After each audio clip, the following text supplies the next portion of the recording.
Imagine a silence so profound that it swallows the very heartbeat of a civilization. It is the spring of Mordmin Barcham Bormitam. Listen closely to the winds sweeping through the Mediterranean.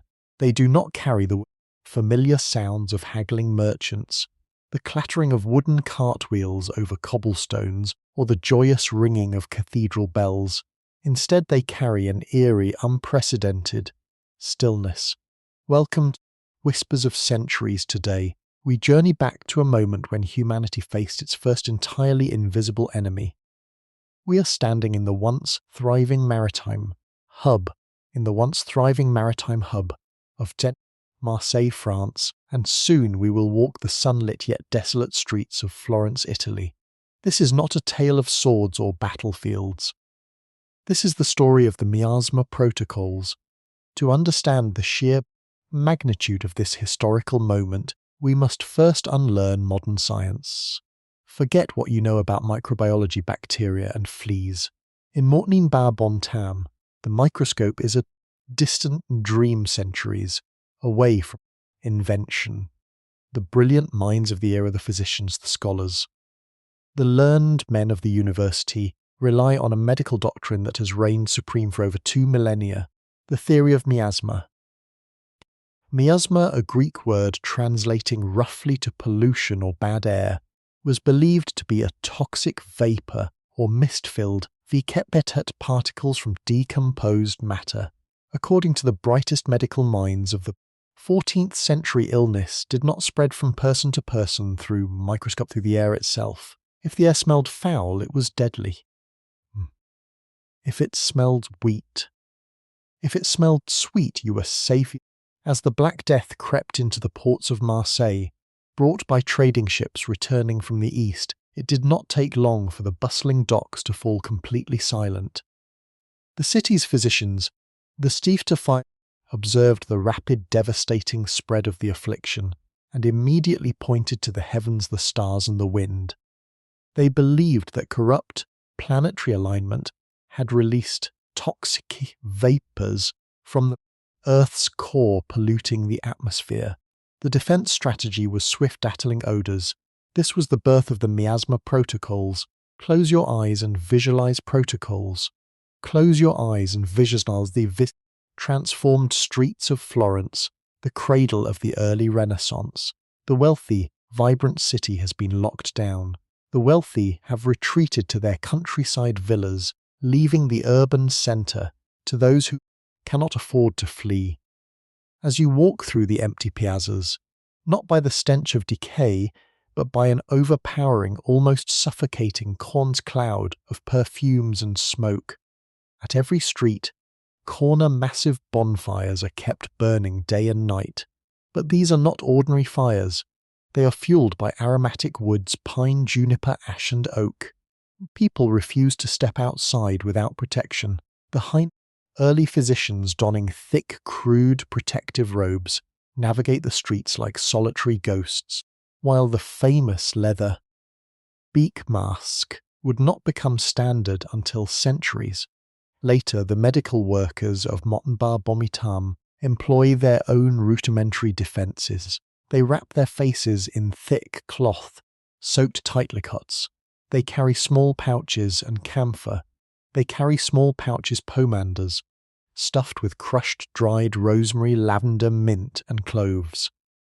They press these fragrant bundles frantically to their noses with every step they take, terrified that inhaling even a single breath of unpurified air will invite the invisible poison or against the wind itself. Before fighting a desperate aromatic war against. Before our journey begins, please remember that this narrative is an artistic exploration of medical history created exclusively for educational entertainment and atmospheric relaxation. While the structural events are drawn from verified historical archives, certain scenes and tones have been creatively reimagined to craft an immersive auditory experience. This content reflects the scientific 14th century and should be fietic beliefs of the should be viewed strictly through the lens of history, not as modern medical guidance. As we transition from the grand, smoke-filled piazzas into the intimate, enclosed spaces of 14th century life, the true psychological weight of the miasma theory begins to take hold. In both the bustling port of Marseille and the artistic heart of Florence, local magistrates issue strict, unprecedented edicts to combat the invisible tide of corrupted air. The streets are ordered to be cleared of all refuse, not because they understand the dangers of bacteria or the vermin that thrive in filth, but because rotting garbage produces the foul odours believed to generate the deadly miasma. The municipal governments hire labourers to clean the cobblestones, burning attempt to purify the city walls in a desperate attempt to purify the civic atmosphere. It is a monumental civic effort driven entirely by the fear of scent. If you are captivated by these echoes of our past and wish to uncover more hidden histories, please take a moment to subscribe to Whispers of Centuries.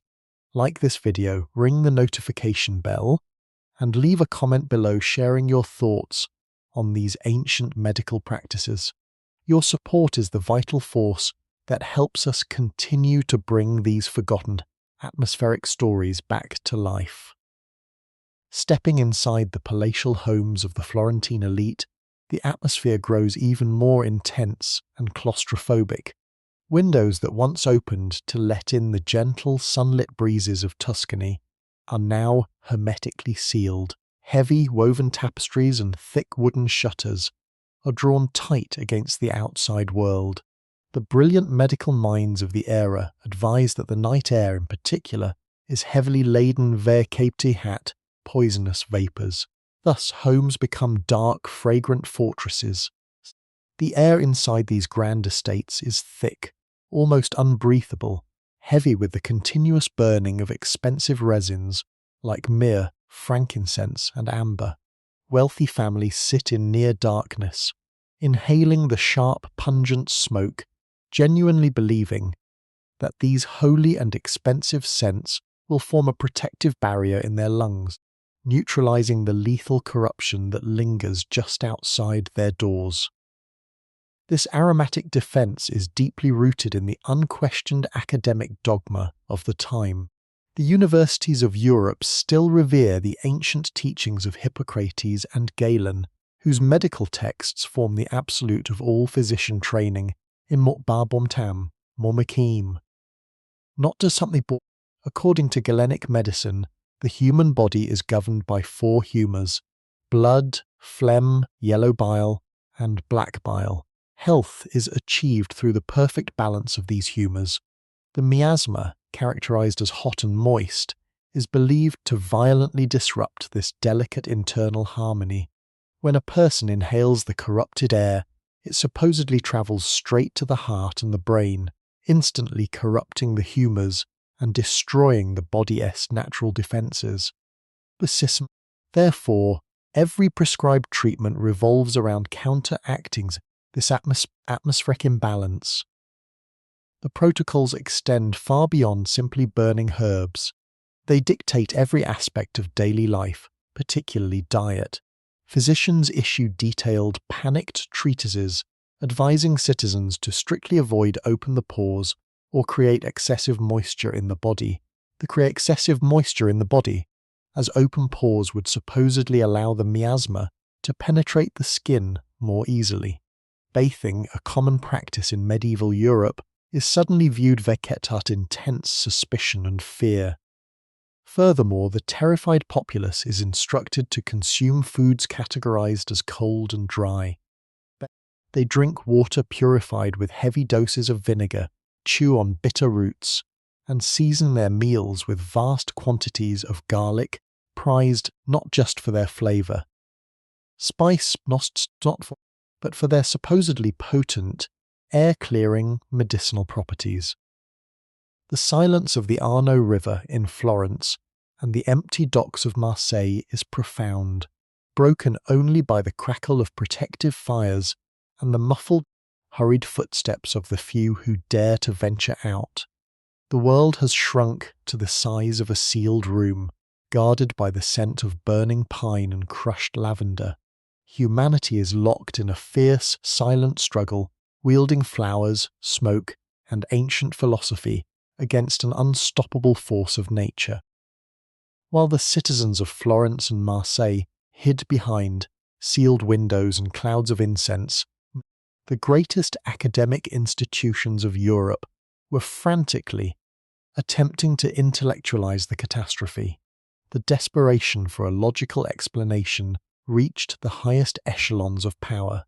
In France, King Philip II turned to the medical faculty at the prestigious University of Paris, demanding a comprehensive scientific explanation for the unprecedented mortality sweeping across his lands.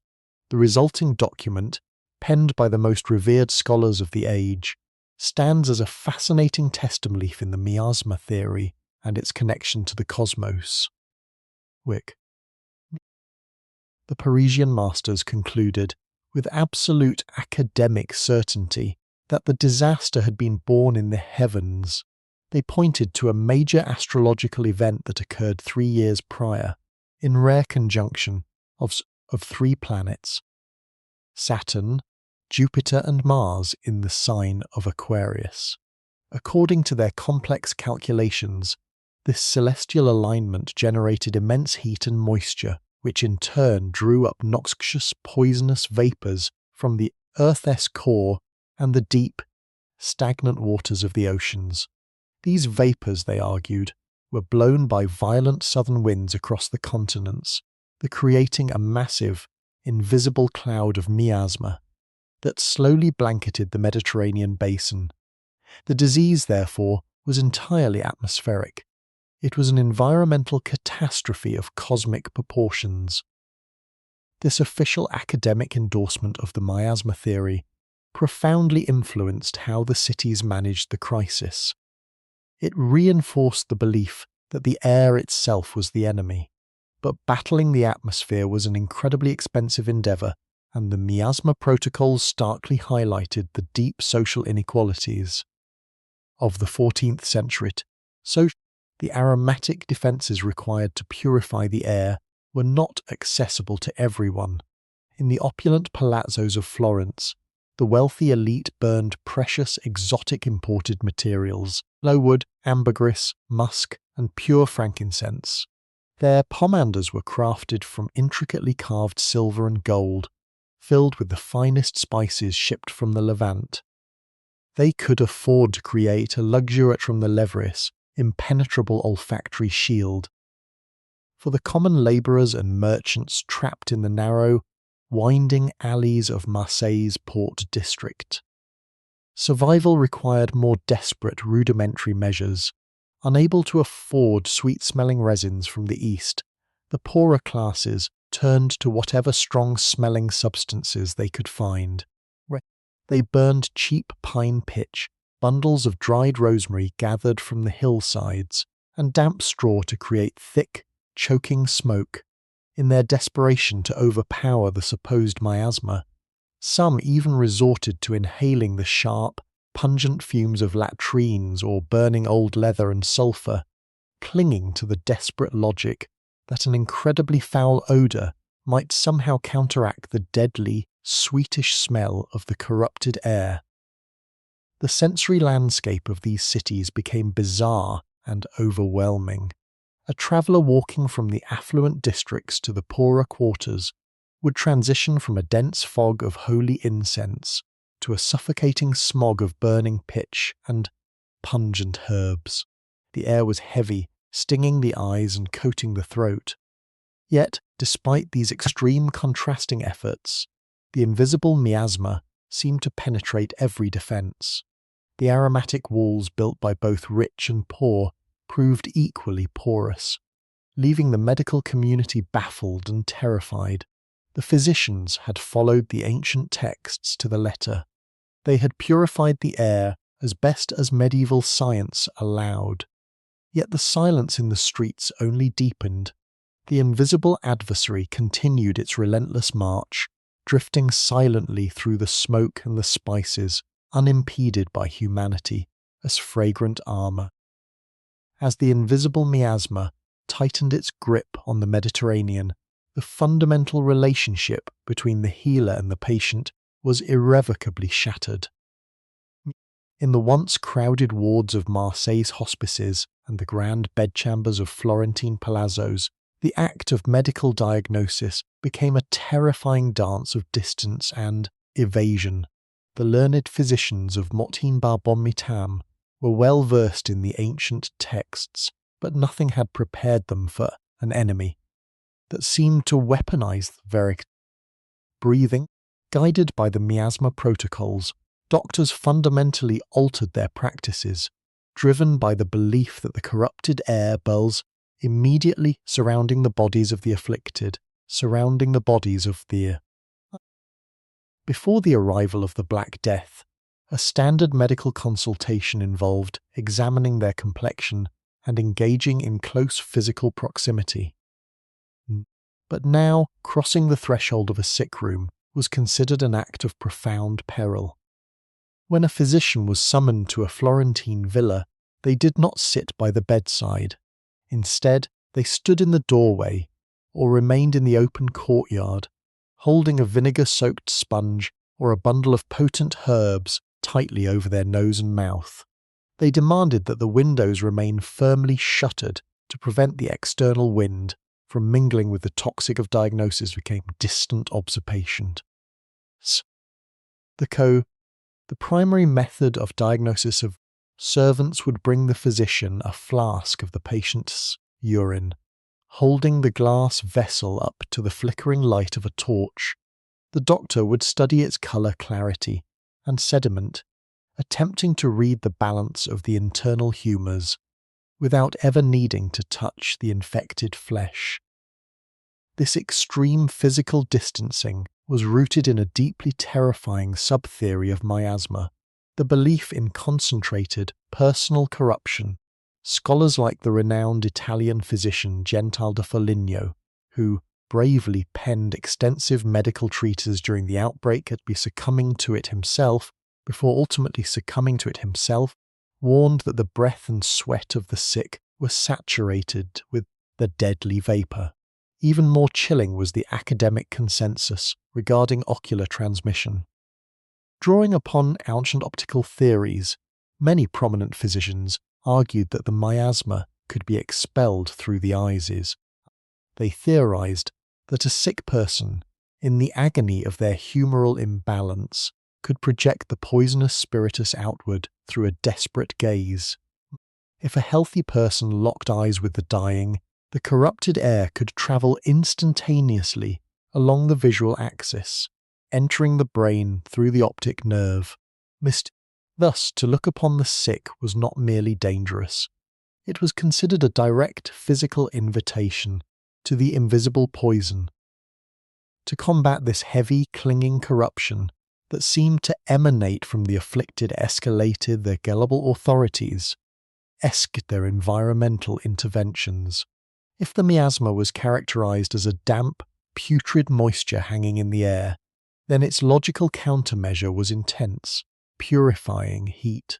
The magistrates of Florence and the consuls of Marseille ordered the construction of massive roaring bonfires, but at the centre of every public square and intersection, citizens were commanded to keep their hearths burning day and night, regardless of the sweltering heat of the impending Mediterranean summer. The cities were transformed into vast, stifling furnaces. The crackle of burning timber echoed through the desolate streets, accompanied by the thick, acrid smoke of pine pitch and sulphur. The theory was that the intense flames would dry out the humid, corrupted air, incinerating the invisible toxic particles before they could be inhaled. Yet, this aggressive atmospheric engineering only added to the hellish surrealism of the time. The very elements of life, the air they breathed, the water they refused to bathe in, the fire they huddled around, had been turned against them. The Miasma Protocols had mandated that humanity declare war on the environment itself, leaving the citizens trapped in a suffocating, smoke-filled purgatory, desperately hoping that the fires would outlast the invisible wind. As the fires roared in the piazzas of Florence and the harbour of Marseille, a new logistical nightmare emerged for the city magistrates: the management of the final resting arrangements for the community. According to the strictly held tenets of the miasma theory, a physical form that had succumbed to the crisis was viewed as a highly concentrated source of environmental vulnerability. The natural transition of physical matter was precisely what the medieval scholars believed generated the heavy, altered air in the first place. Therefore, the swift relocation of the departed was not just a matter of civic dignity, it was an urgent, desperate environmental necessity to prevent the local atmospheric weight from multiplying exponentially. In Florence, this heavy task fell to the Beccini, the specialized civic workers, who became some of the most critical figures in the city, drawn mostly from the lower echelons of society. These men navigated the smoke-filled streets with hand-drawn carts, coordinating with families to clear the urban centre. Their methods of protection were entirely guided by the Miasma Protocols. These workers relied on aggressive aromatic barriers, wrapping heavy scarves soaked acidic vinegar tightly around their lower faces to create a makeshift, pungent filter against the dense atmosphere. They utilized long wooden poles to maintain distance as humanly possible from the sources of airborne concern. Municipal laws adapted with brutal efficiency to contain the invisible threat. Ordinances were swiftly passed in both cities prohibiting the traditional elaborate mourning rituals that had defined Mediterranean culture for centuries. The tolling of church bells, once a vital communal signal of passing and spiritual comfort, was strictly outlawed. The magistrates and academic advisors believed that the deep, resonant vibrations of the heavy bronze bells would agitate the air, inadvertently churning the stagnant atmosphere and spreading the heavy mists further across the city rooftops. Furthermore, gatherings for funerals were completely banned. The grieving were not allowed to follow the transport carts or gather openly in the streets, as the physicians warned that extreme emotional distress would alter the body-est, natural temperature, making the mourners highly susceptible to the surrounding environment. Dedicated municipal resting grounds were established, the capacity safe limits to manage the capacities safely in these vast, carefully managed locations. Arrangements were handled in structured, organized layers. Between each layer, the municipal workers spread thick coats of crushed lime and tightly packed earth. The lime was an essential chemical tool, chosen for its harsh, drying properties that were believed to accelerate the natural return to the earth while simultaneously neutralizing the strong odors that would otherwise affect the broader atmosphere. Through it all, the surviving citizens watched from behind their heavily sealed and breathing through fragrant herbal cloths The streets below belonged only to the civic workers, the crackling bonfires, and the silent, invisible wind. The psychological isolation was absolute. The miasma theory had dictated that their very environment was hazardous, transforming neighbours into potential sources of atmospheric concern, and turning once vibrant public spaces into a rigid, terrifying matrix of scent and smoke. They were surviving by managing the air itself, locked in a desperate aromatic siege against a completely misunderstood environment. As the blistering summer of Morchambon-Mitam eventually gave way to the cooler, shifting winds of autumn, the relentless wave of the pestilence finally began to recede from the shores of Marseille and the winding valleys of Florence. the towering, roaring bonfires, slowly burned down to smouldering piles of ash, and the heavy claustrophobic clouds of incense that had choked the grand piazzas gradually began to dissipate. But the psychological, medical and architectural landscape of Europe had been fundamentally and forever altered by the Miasma Protocols. The invisible enemy may have temporarily retreated, but the profound existential fear of the air itself remained firmly embedded in the cultural consciousness of the surviving population. If you found yourself immersed in this aromatic journey through the quiet, smoke-filled streets of Bedtime, please make sure to subscribe to Whispers of Centuries. Hit the like button, ring the notification bell to catch our upcoming historical deep dives, and share this video with fellow history enthusiasts. What surprised you the most about the ancient medical belief in miasma? Let us know in the comments below, as your active engagement is the vital spark that keeps these atmospheric chronicles alive. The surviving magistrates and the bewildered physicians did not abandon their deeply held belief in the toxic vapours. Instead, they doubled down, utilising the tragic lessons of the outbreak to transform urban planning and public health policy for centuries to come. They began to view the city not just as a chaotic centre of commerce, but as a living, breathing organism that required careful ventilation. Strict, permanent decrees were established to relocate slaughterhouses, tanneries, and other foul-smelling industries far outside the city boundaries, strategically placing them downwind from the wealthy residential districts. The comprehending of open, stagnant sewers became a slow but steady civic priority. And the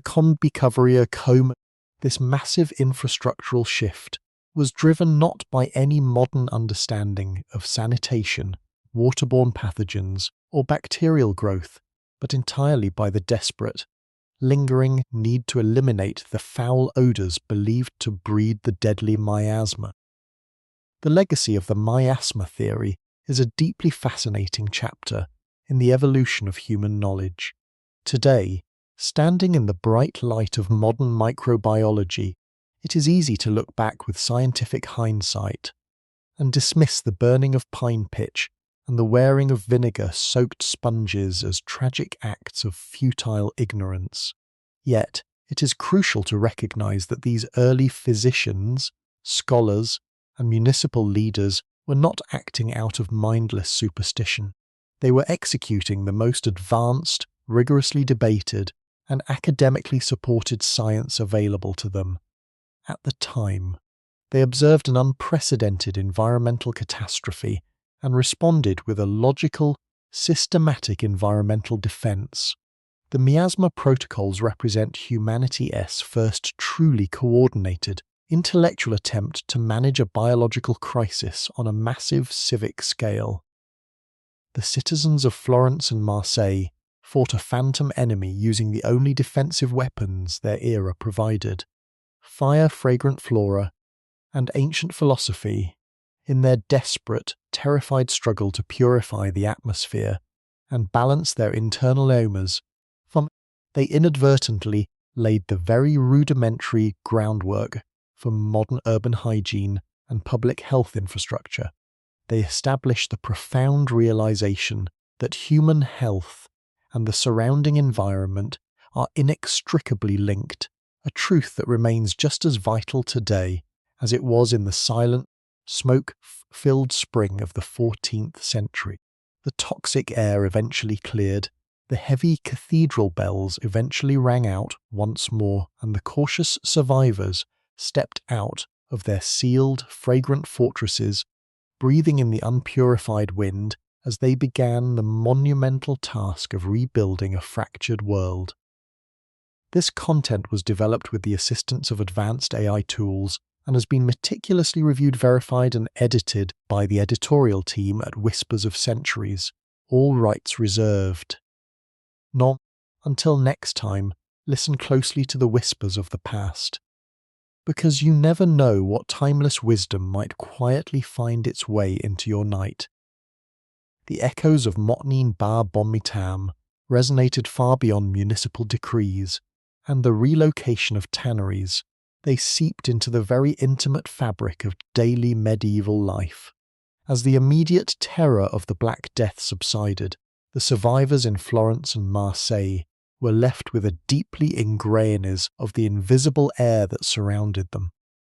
The Miasma Protocols had fundamentally altered human behavior, transforming the simple, unconscious act of breathing into an action fraught with persistent anxiety. The invisible atmosphere was no longer just the empty space between buildings. It was a dynamic, potentially hostile force that required constant monitoring and aggressive management. This lingering fear gave birth to a domestic revolution, where the principles of humoral medicine and miasma theory dictated the intimate architecture and routines of the late 14th century household. Kai. In the years following the Great Mortality, the wealthy elite of the Mediterranean began to rethink the very design of their living spaces. The sealed, claustrophobic fortresses of Motin Bab on Mitam had proven necessary during the peak of the crisis, but long-term survival, according to the physicians, required a careful, calculated relationship with the wind. Architects and master builders were now tasked with designing palazzos and manors that prioritized good air. This meant constructing homes with strategic orientations, ensuring that the primary living quarters faced away from marshlands, stagnant rivers, and the increasingly crowded, where welcome but each odorous industrial sectors of the city. Windows were meticulously placed to catch the cool, supposedly pure northern breezes, while firmly blocking the warm, moist southern winds that the scholars at the University of Paris had famously blamed for carrying the initial cosmic corruption. This period also marked a fascinating, profound evolution in the use of aromatics. Before the plague, perfumes and sweet-smelling oils were primarily luxury items, symbols of immense wealth and vanity imported from the distant East. However, the Miasma Protocols permanently shifted the cultural understanding of scent from mere cosmetic indulgence to an absolute, non-negotiable medical necessity. The demand for aromatic botanicals skyrocketed, transforming local agriculture and international trade. In the hills surrounding Florence and the sunny fields of Provence near Marseille, the cultivation of lavender, rosemary, sage and thyme expanded exponentially. These were no longer just culinary herbs.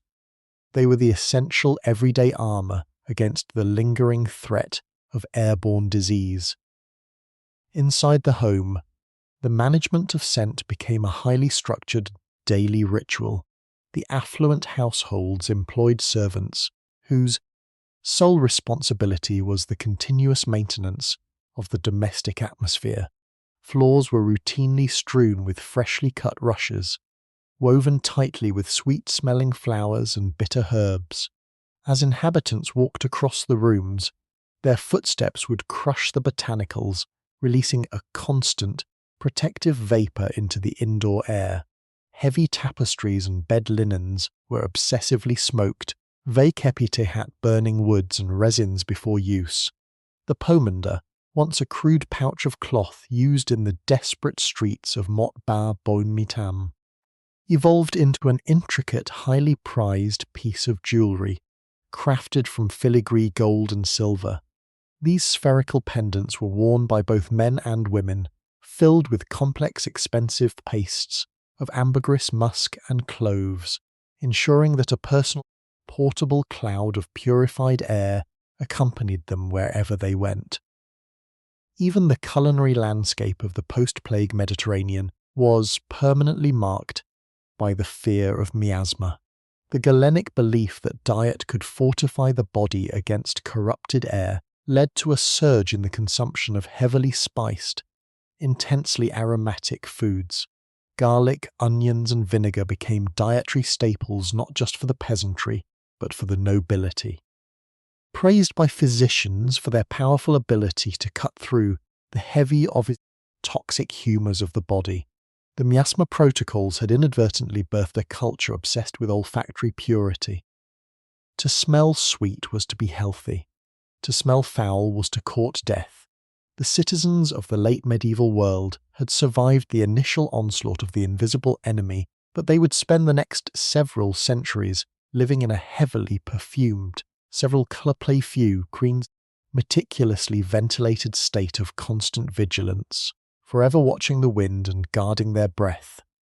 Now, the profound impact of the Miasma Protocols was not confined to secular medicine and urban planning. It deeply permeated the spiritual and religious life of 14th century Europe. In an era where the church was the absolute centre of societal and intellectual life, the sudden, devastating arrival of the Black Death required a theological medical consensus that aligned with the prevailing medical consensus.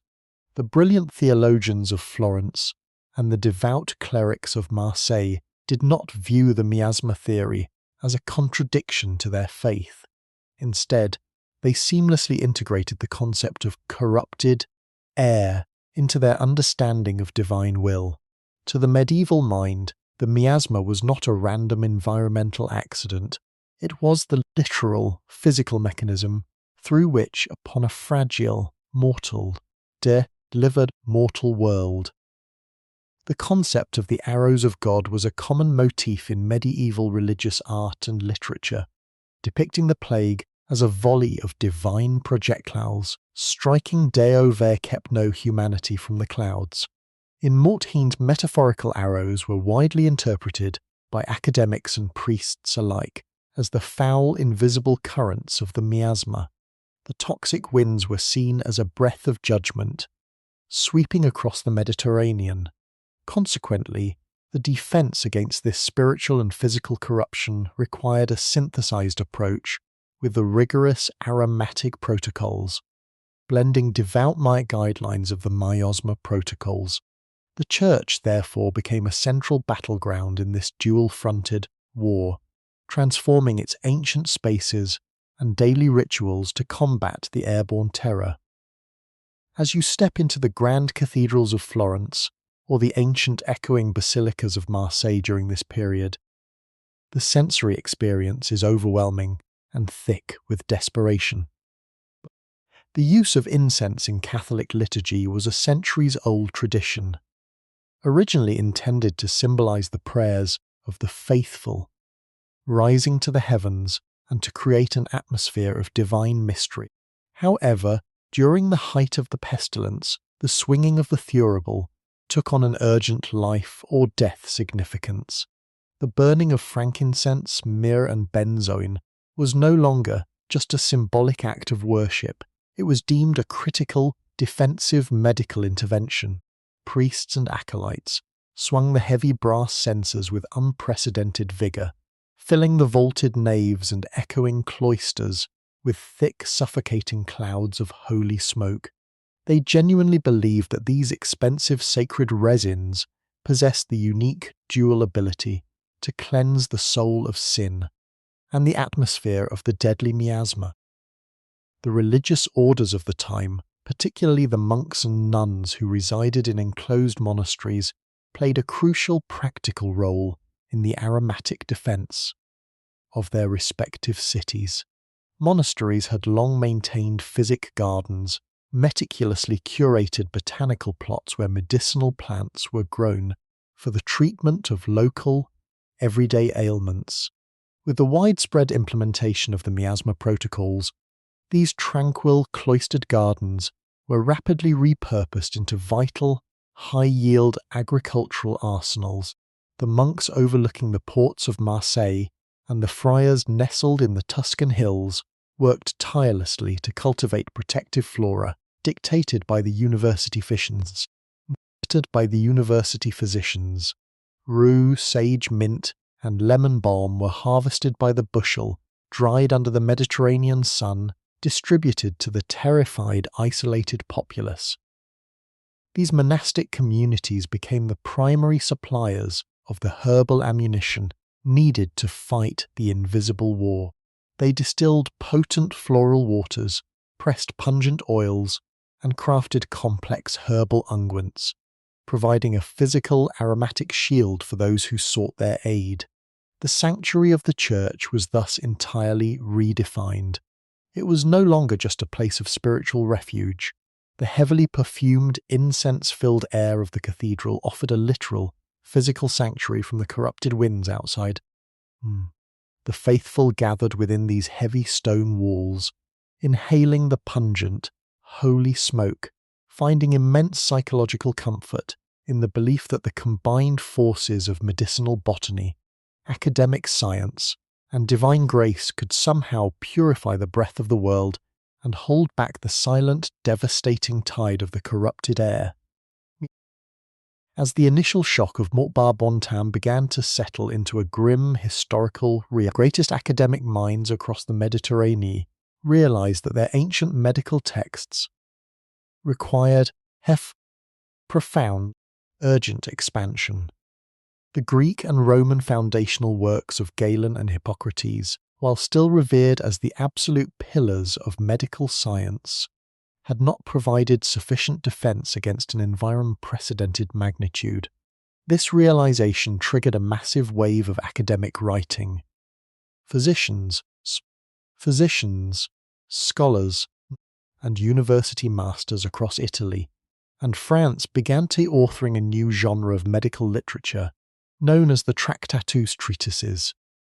Treaties, comprehensive plague treatises dedicated entirely to understanding, predicting, and combating the deadly miasma. These texts represented a monumental shift in human thought, moving away from viewing humoral imbalance to recognizing it as a massive, sweeping environmental crisis that required organized, systemic civic intervention. In Marseille, a city fundamentally defined by its bustling maritime commerce, the Miasma Protocols birthed a radical transformation in maritime law and port management. The municipal authorities recognized that if the corrupted air had originally blown in from the east, the incoming trading galleys were essentially floating vessels of trapped, stagnant miasma. However, their primary concern was not infected fleas or microscopic pathogens, concepts that did not yet exist in the medieval mind. Instead, their deep fear was focused squarely on the cargo and the stagnant air within the ship's dark hold. Bales of damp cloth, unventilated spices, raw wool and rotting grain were believed to actively generate the most potent lethal vapors. Consequently, incoming ships were ordered to anchor far off the coast, isolated in the open water. This early precursor to quarantine was implemented specifically to allow the harsh, salty sea breezes to thoroughly ventilate the vessels. The sailors were forced to wait, allowing the wind to scour the decks and theoretically disperse the concentrated poisonous atmosphere before they permitted to dock at the city-gust stone piers. Meanwhile, in the landlocked, undulating hills of Tuscany, the magistrates of Florence established their own formal, permanent health commissions, which would eventually evolve into the powerful Ufficiali della Sanità. These civic health boards were granted unprecedented, sweeping authority over the urban environment, driven entirely by the strict principles of the Miasma Protocols. These officials became the absolute guardians of the city's air quality. They possessed the legal power to inspect private homes, shut down noxious industries, and mandate the immediate burning of any materials or structures deemed foul-smelling or corrupt. They closely monitored the city gates, turning away merchants and travellers from neighbouring regions that were rumoured to be suffering from bad air. The city was essentially treated as a single fragile biological patient, and the magistrates were its environmental physicians. dedicated to protecting the municipal atmosphere at all costs, and not. The profound tragic irony of this era is that while the underlying scientific premise of the fundamentally flawed, the civic actions it inspired were incredibly progressive, and in many ways surprisingly effective. By obsessively cleaning the streets to remove odoriferous garbage, isolating stagnant ships to eliminate foul odours, and managing waste disposal to eliminate foul odours, the municipal authorities of Marseille and Florence were hidden transmitters disrupting the breeding grounds of rats and the actual bacterial pathogens. They were practicing excellent public health and sanitation for entirely inaccurate reasons. The Miasma Protocols, born from a desperate, terrifying fear of invisible toxicity, to look at their environment systematically, forced medieval society and scientifically for the very first time. They began to grasp the complex reality that the health of the individual was in the cleanliness of the broader community. The legacy of Bedtime is not merely a tale of mass tragedy, it is the profound story of an intellectual and civic awakening. The physicians and magistrates of the 14th century did not simply surrender to the invisible enemy that swept through their streets. They observed, they theorized, and they mobilized every resource at their disposal to fight a massive biological war based on the very best, most advanced science of their time. The heavy, smoke-filled skies over the Mediterranean eventually cleared, and the scent of burning pitch faded from the cobblestones, but the profound shift in human consciousness remained deeply entrenched. The wind was no longer just the gentle breath of nature, it was recognized as a complex, potent, and potentially dangerous force that humanity had finally realized it must monitor, respect, and forever guard against. As the centuries turned and the heavy darkness of the medieval period slowly blossomed into the radiant dawn of the Renaissance, the invisible spectre of Bedtime continued to haunt the corridors of power and the drawing rooms of Europe. Florence became a beacon of art, humanism, and architectural triumph. Yet beneath the stunning frescoes and the soaring domes, the Miasma Protocols quietly dictated the rhythm of progress. The fear of corrupted air did not vanish with the arrival of new artistic philosophies. Rather, it became deeply institutionalized, woven into the very fabric of scientific and civic advancement. The magnificent villas, built by the powerful Medici family in the rolling Tuscan countryside, were celebrated for their unprecedented aesthetic beauty, but their specific locations on elevated hillsides, far above the stagnant humidity of the river valleys, were chosen strictly based on miasmatic defense. In the minds of Renaissance architects, beauty, ventilation, and survival had become entirely indistinguishable. If you are fascinated by how ancient medical fears actively shaped the brilliance of the Renaissance, please consider subscribing to Whispers of Centuries. Since science, hit the like button, leave a comment below, sharing your favorite historical revelation from this series, and make sure to ring the notification bell so you never miss our atmospheric journeys into the past. Your continued support is the essential breeze that allows us to keep exploring the profound hidden forces that have quietly sculpted human history. This enduring belief in toxic air fundamentally altered humanity's psychological relationship with the natural world. Prior to the Black Death, the environment was largely viewed as a passive backdrop or a direct reflection of divine mood. Post-mortem Bedtime. Nature was increasingly viewed as a complex, potentially hostile biological machine that required rigorous, constant human management. Marshes, bogs, and coastal wetlands, once seen simply as difficult terrain for farming, were now actively feared by the populace and the authorities alike as the primary breeding grounds for deadly vapours. The very word malaria, which would later become associated with mosquito-borne illness, literally translates from medieval Italian as bad air. Massive, immensely expensive engineering projects were funded across Europe to drain swamps and redirect slow-moving rivers. These monumental civic works were driven not by an understanding of insects or microscopic parasites, but by the relentless centuries-long crusade to cure the atmosphere of its putrid, lingering corruption. It is absolutely astonishing to realize the immense historical longevity of the miasma theory. The defensive protocols established in the desperate, smoke-filled streets of Florence and Marseille in Bedtime remained the absolute gold standard of international medical defense for nearly 500 years. When modern society pictures the iconic, terrifying plague doctor wearing the long leather beak mask and the wide-brimmed hat, we are not actually looking at a medieval invention. That haunting uniform is the ultimate 17th century evolution of the Miasma Protocols. That famous leather beak was simply a rigid, exaggerated version of the vinegar-soaked cloths used by the brave, terrified physicians of Bedtime.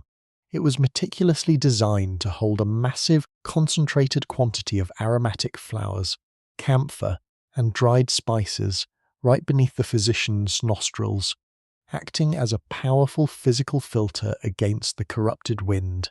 The underlying science of the invisible poison remained completely unchallenged until the late 19th century. Suicphaestons finally proved the existence of microscopic germs, permanently shattering the 2 millennia-old paradigm of toxic air. Looking back from our modern vantage point, safely armed with electron microscopes, vaccines and antibiotics, it is tempting to view the Miasma Protocols simply as a tragic, prolonged era of medical ignorance. But to do so is to fundamentally misunderstand the brilliance, logic, and profound resilience of the 14th century mind. The scholars, magistrates, and common citizens of Bedtime faced an invisible apocalyptic force that defied all prior human experience. In response, they did not simply cower in the dark and await the end. They aggressively applied the most advanced academic theories available to them, organizing massive civic responses, completely restructuring their urban environments and risking their lives to care for the afflicted behind fragile shields of smoke and scent. The Miasma Protocols stand today not as a monument to scientific failure, but as a breathtaking testament to humanity's enduring, desperate drive to understand, fight, and survive the terrifying, invisible mysteries of the natural world. As the centuries progressed, the desperate fight against the invisible miasma, bridging the gap entirely new scientific disciplines, birthed between medieval herbalism and early modern chemistry. The simple act of crushing dried rosemary or burning pine pitch, which had defined the chaotic streets of Marseille and Florence in Bedtime, was no longer deemed sufficient by the academic elite. The profound terror of the corrupted air drove the greatest minds of Europe into the hidden, smoke-filled laboratories of alchemy.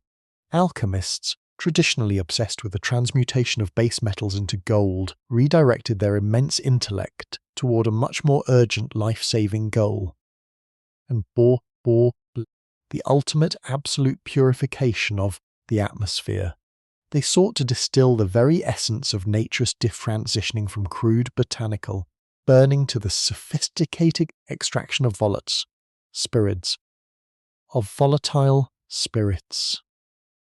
This frantic pursuit led to the perfection of distillation techniques and the creation of highly concentrated essential oils, which were revered as the unadulterated soul of the aromatic plants. These potent liquids were not perfumes in the modern cosmetic sense. They were highly weaponized liquid armor.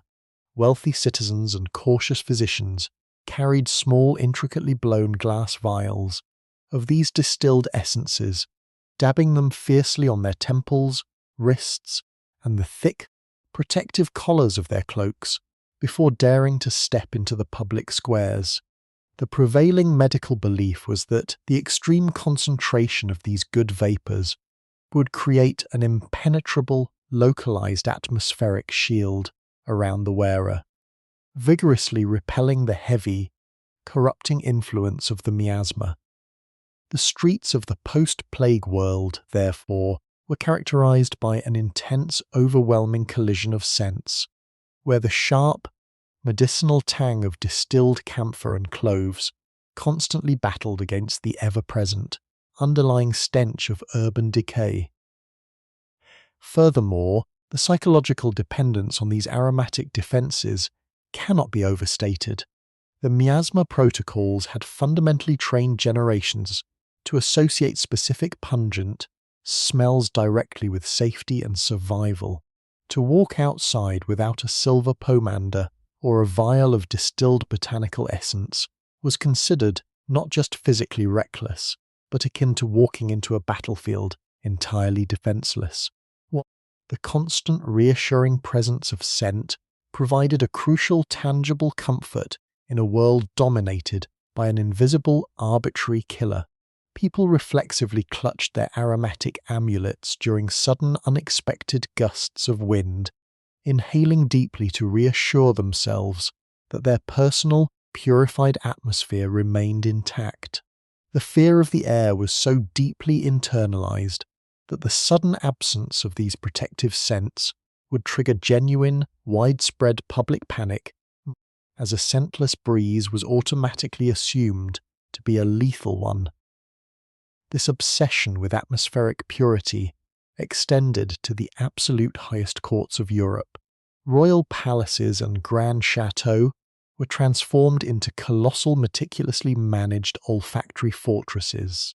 Master chamberlains were employed with the exclusive, highly paid duty of monitoring the shifting winds and adjusting the royal atmospheric defences accordingly. When the warm, moist southern winds blew, the very winds the Parisian scholars of Mortim Banacham Bon Pum had initially blamed for carrying the cosmic corruption, the palaces were immediately and forcefully locked down. Massive ornate brass braziers were ignited in every grand hallway and bedchamber, burning vast, ruinously expensive quantities myrrh and aloe wood.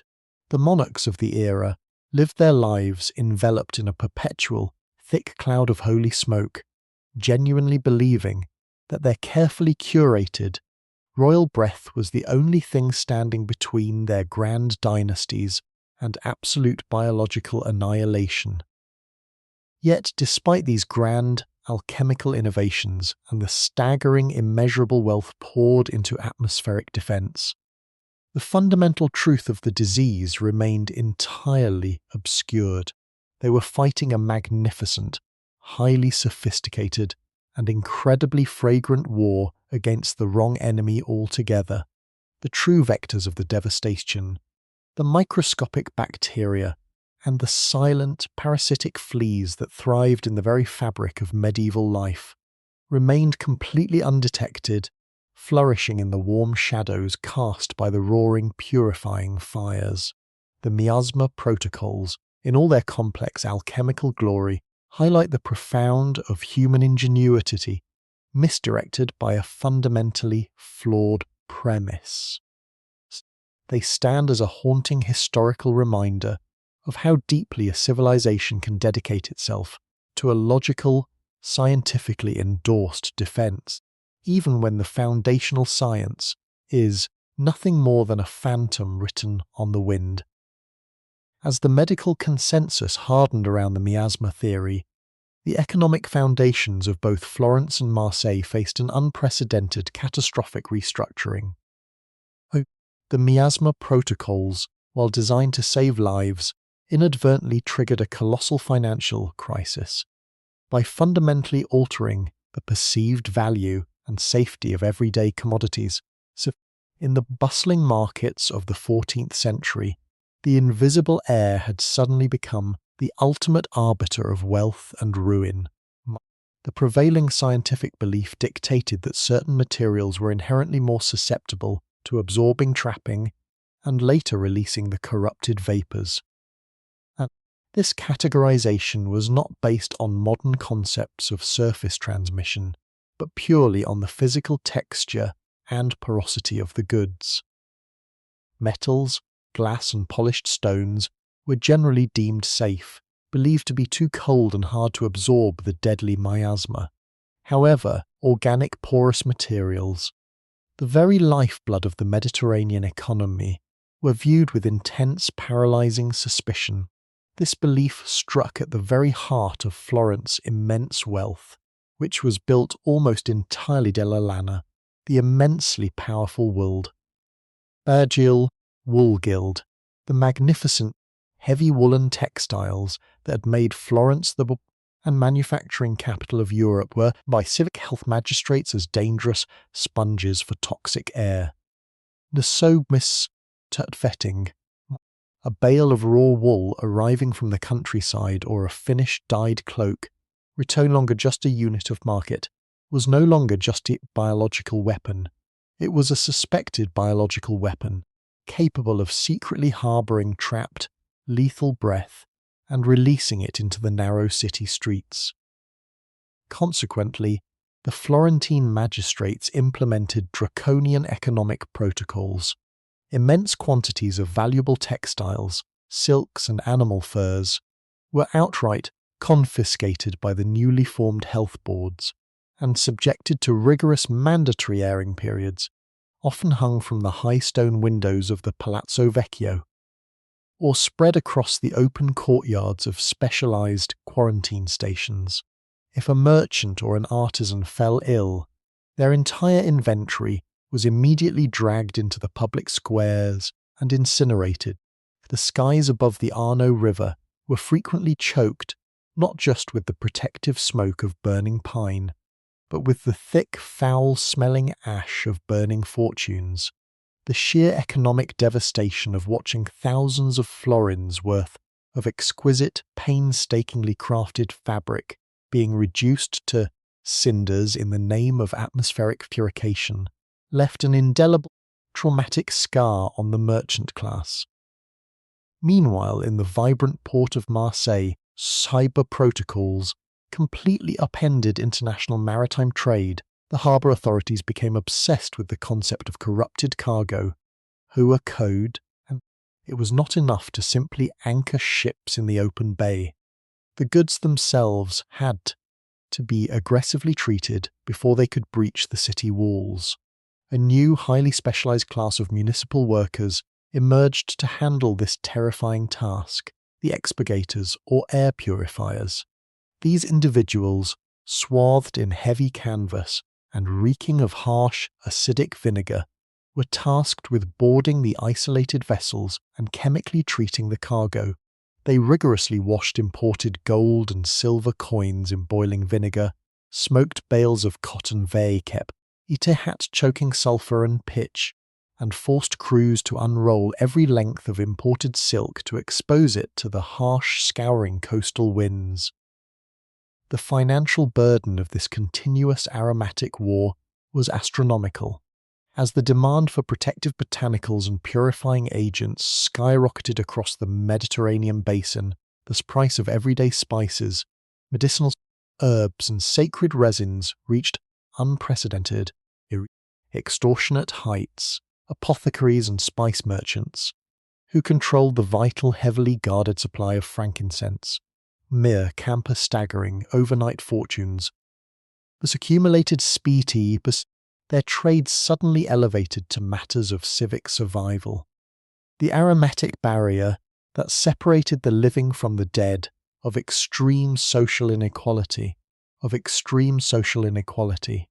The wealthy elite could afford the exquisite imported Eastern resins to fortify their grand palazzos and scent their elaborate clothing, while the poorer artisans of Florence and the humble dockworkers of Marseille were financially ruined by the simple daily cost of buying enough cheap sulphur and damp pine pitch to keep their rudimentary, life-saving hearth fires burning. The invisible miasma had achieved what no invading army or rival city-state could. It had completely paralysed the bustling, interconnected economy of the Mediterranean world. The Miasma Protocols forced merchants to navigate a terrifying new landscape where the wind dictated the laws of commerce, and where the scent of a product was far more important than its quality or craftsmanship. The loud, crowded and vibrant markets of the pre-plague era were permanently replaced by a tense, heavily regulated and obsessive-centered system of exchange, governed entirely by the persistent, overwhelming fear of the corrupted, poisonous air. As the economic foundations of Florence and Marseille crumbled under the weight of the Miasma Protocols, a far more insidious collapse was occurring within the human mind. The theory of toxic, corrupted air did not merely change how people traded or built their homes.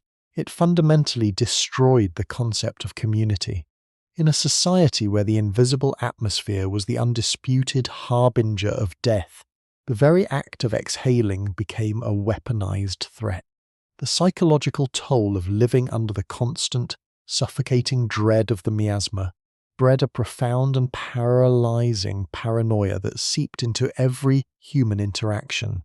Trust, once the vital glue that held these bustling medieval cities together, evaporated as quickly as the medicinal alcohols burning in the alchemist's glass vials. Before morning Barcham bon mitam, the narrow winding alleys of Marseille and the crowded piazzas of Florence were vibrant theatres of social connection. Neighbours leaned out of adjacent windows to share gossip, merchants shouted their wares, and extended families gathered closely around communal hearths. But under the strict, terrifying logic of the beer theory, physical proximity was no longer just uncomfortable, it was a lethal risk. The prevailing medical wisdom dictated that the human body itself could become a temporary vessel for the corrupted air. No, if a neighbour's internal humours were beginning to rot, their breath would invisibly carry the deadly miasma outward before any physical symptoms ever appeared on their skin. Consequently, an atmosphere of intense, silent suspicion descended upon the survivors. Conversations, when they absolutely had to occur, were conducted at a bizarre and unnatural distance. People spoke to each other across wide cobblestone streets, holding their aromatic pomanders tightly to their faces, their voices muffled by layers of vinegar-soaked cloth. To cough or sneeze in a public space was no longer a simple bodily reflex. It was perceived as a violent, offensive release of toxic vapours, often met verkepte, at immediate hostility and panicked flight by anyone nearby.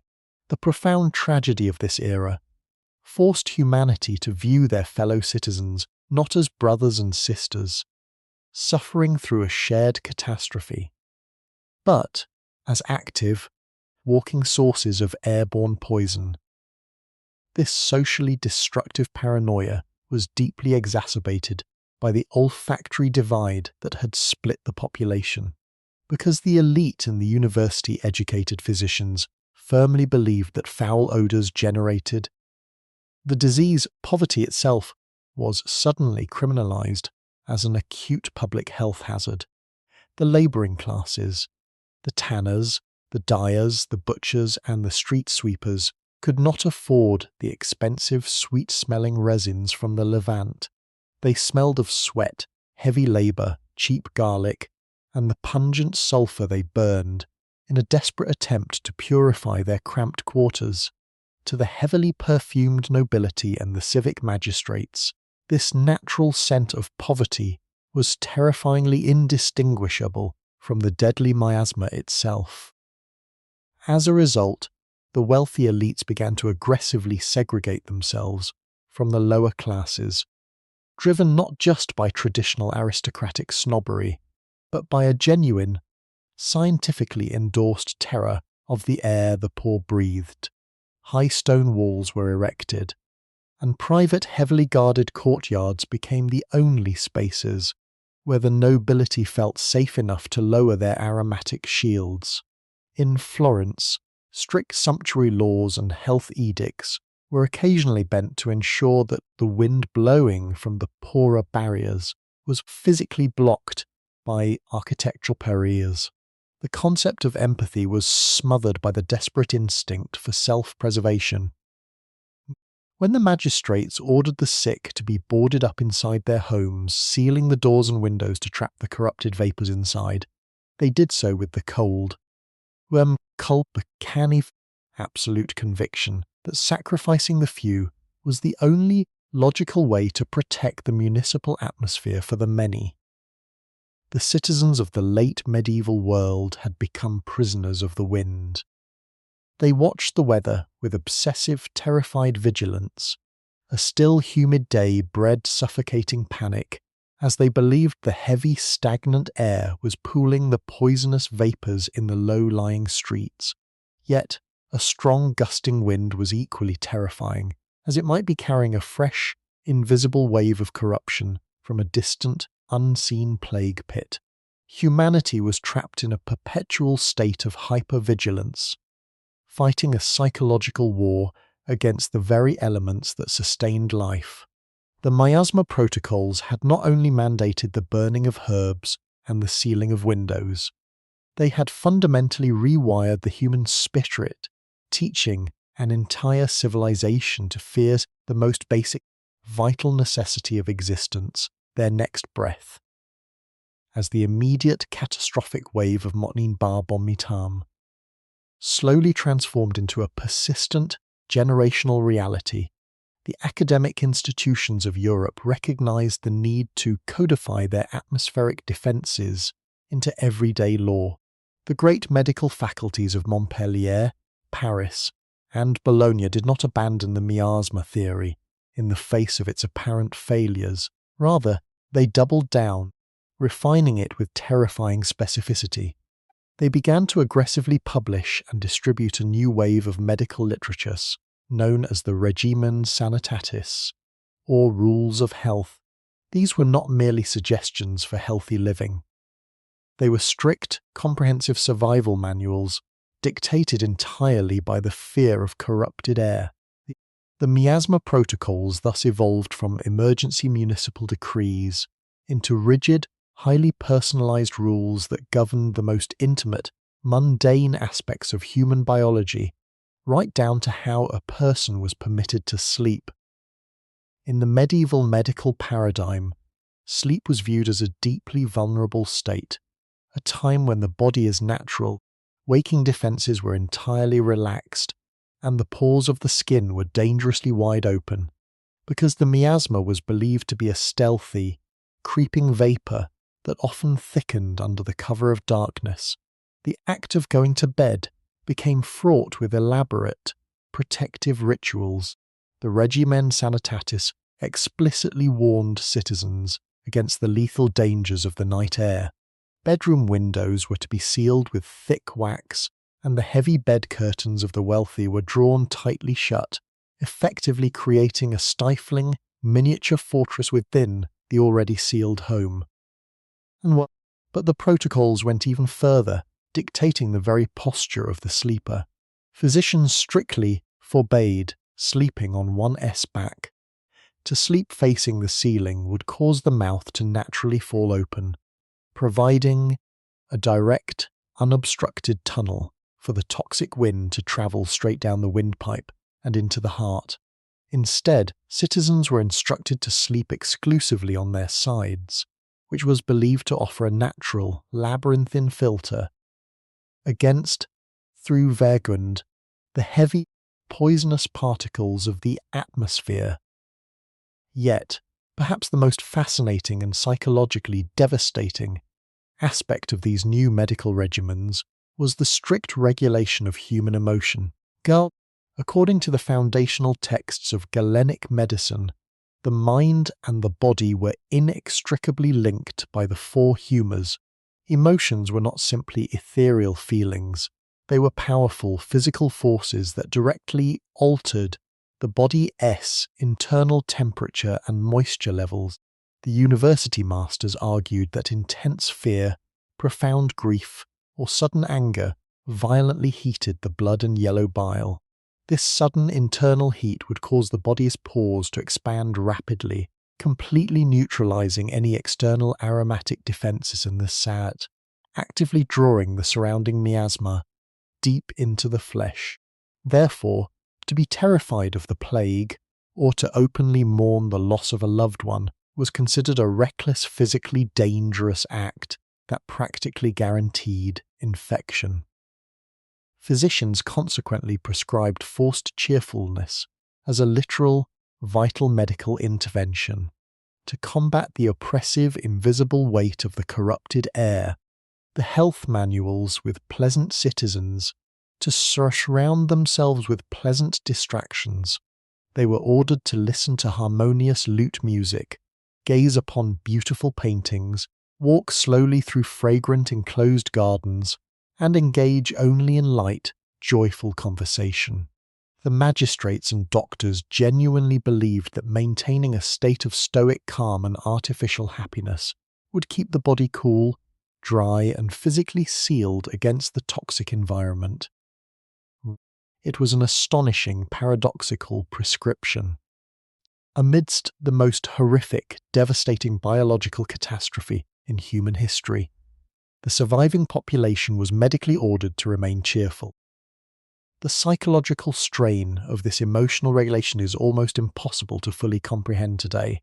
Citizens of Florence and Marseille were navigating streets emptied by mass mortality, inhaling the acrid smoke of burning pitch and the pungent sting of boiling vinegar, all while aggressively suppressing their natural human instincts to weep, panic, or despair.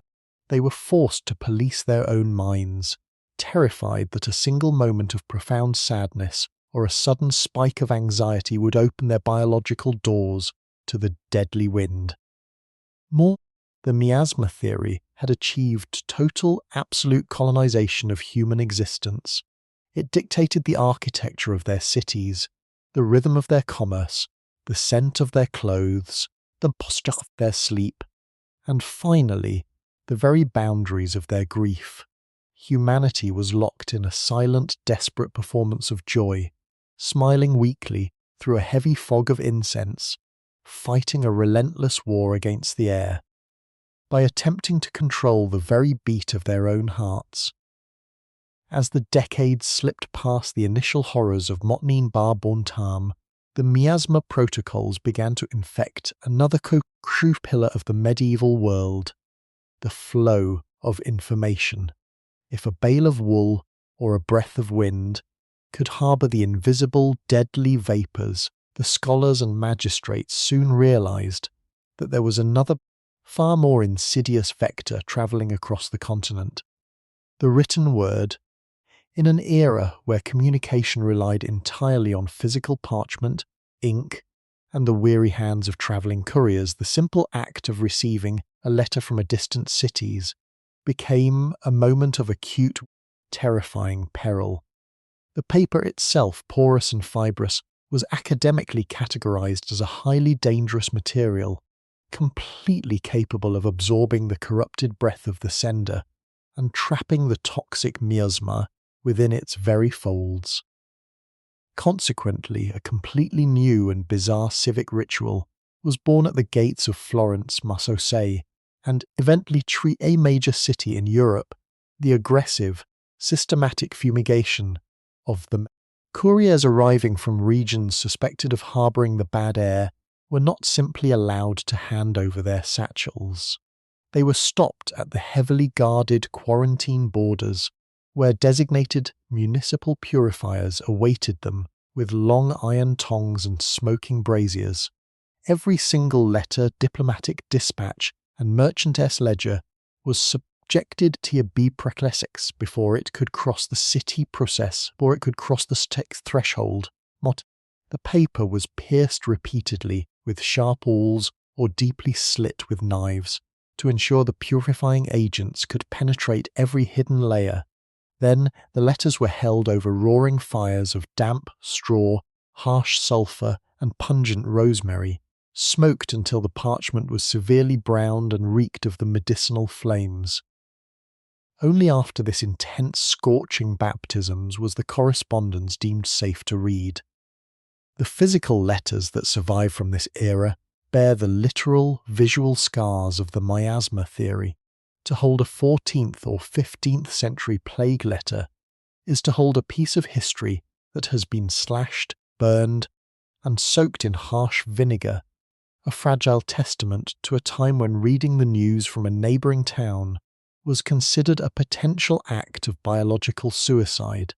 The flow of diplomacy, trade, and personal connection was fundamentally choked by the pervasive academic fear that an invisible poison might be silently lurking in the margins of a lover-esque greeting or a banker-esque contract. This deep obsession with the porosity of materials naturally extended back to the very bodies of the physicians who dared to treat the afflicted. As the Miasma Protocols evolved, so too did the physical armour of the medical profession. While the iconic, bird-like plague doctor mask would not be formally standardised until the 17th century, the late 14th and early 15th centuries saw the rapid, terrifying evolution of the physician's protective wardrobe.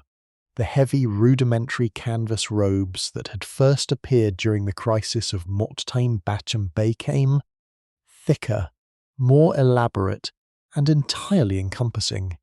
The brilliant academic minds of the universities reasoned that if the miasma was a damp, sticky vapour, it could easily cling to loosely woven wool or standard linen. Therefore, doctors began permanently coating their long outer garments in thick, heavy layers of animal suet, wax, and dense oils. The theoretical purpose of this crude waterproofing was to create a slick, impenetrable surface that the toxic air would simply slide right off, fundamentally unable to penetrate the pores of the fabric or reach the vulnerable human skin beneath. These early medical practitioners walked the quiet, heavily scented streets, looking like heavily oiled phantoms. They wore wide-brimmed leather hats to protect their heads from the supposedly dangerous, corrupted dew that fell from the night sky, and thick, impermeable leather gloves that stretched far past their elbows. They carried long wooden wands, not to punish the sick, but to a safe, mathematically calculated distance, lifting heavy bedsheets or checking physical ailments without ever allowing their oiled, heavily perfumed bodies to come into direct, dangerous contact with the concentrated atmosphere immediately surrounding the patient.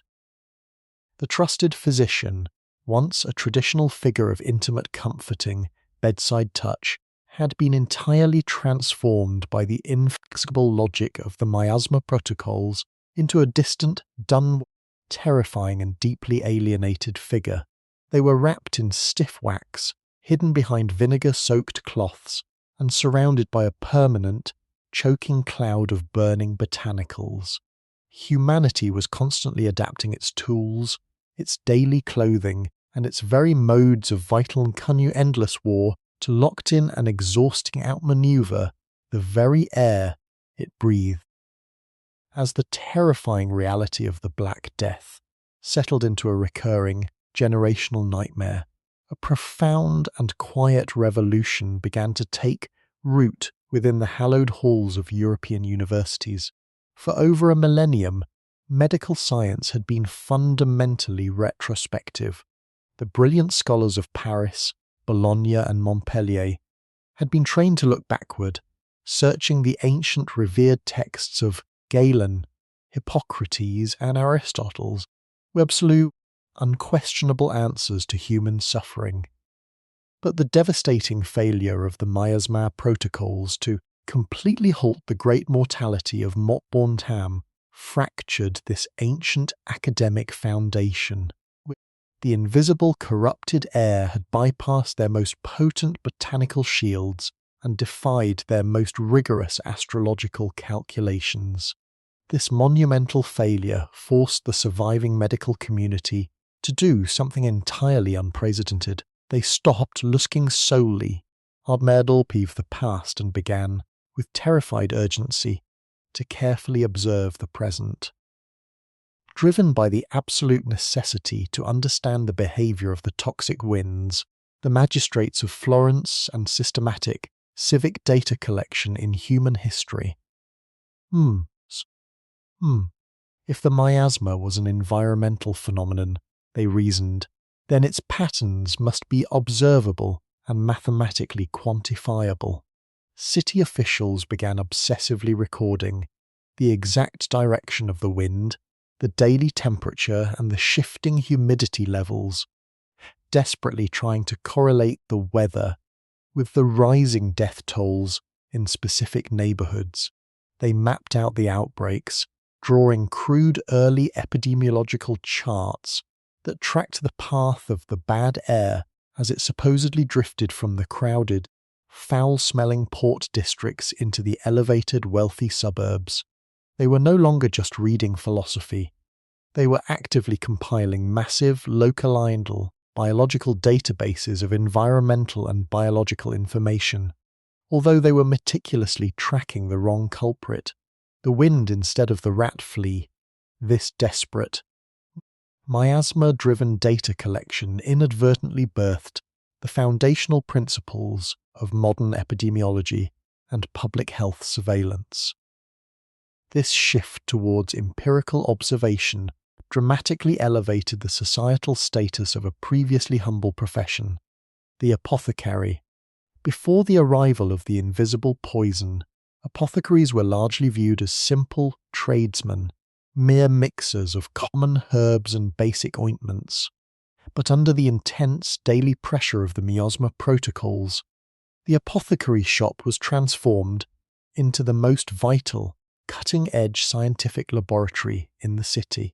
The civic demand for stronger, more complex, and more effective aromatic barriers was insatiable. Apothecaries were no longer just following ancient recipes.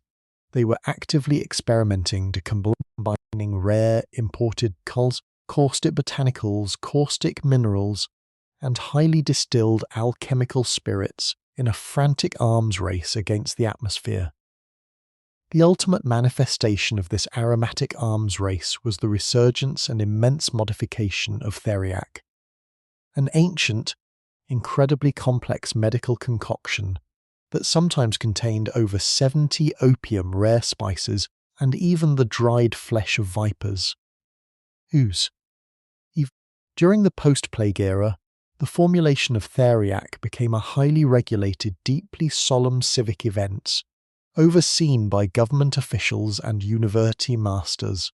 It was believed that ingesting this potent, intensely aromatic paste would essentially turn the human body into a walking internal furnace of good humours, capable of instantly neutralising any corrupted air that managed to bypass the external shields of pomanders, heavy incense, and protective fires.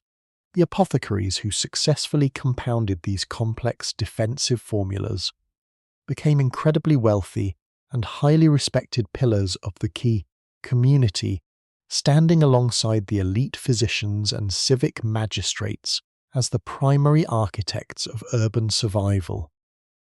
The miasma theory, therefore, was far more than a tragic, prolonged medical misconception.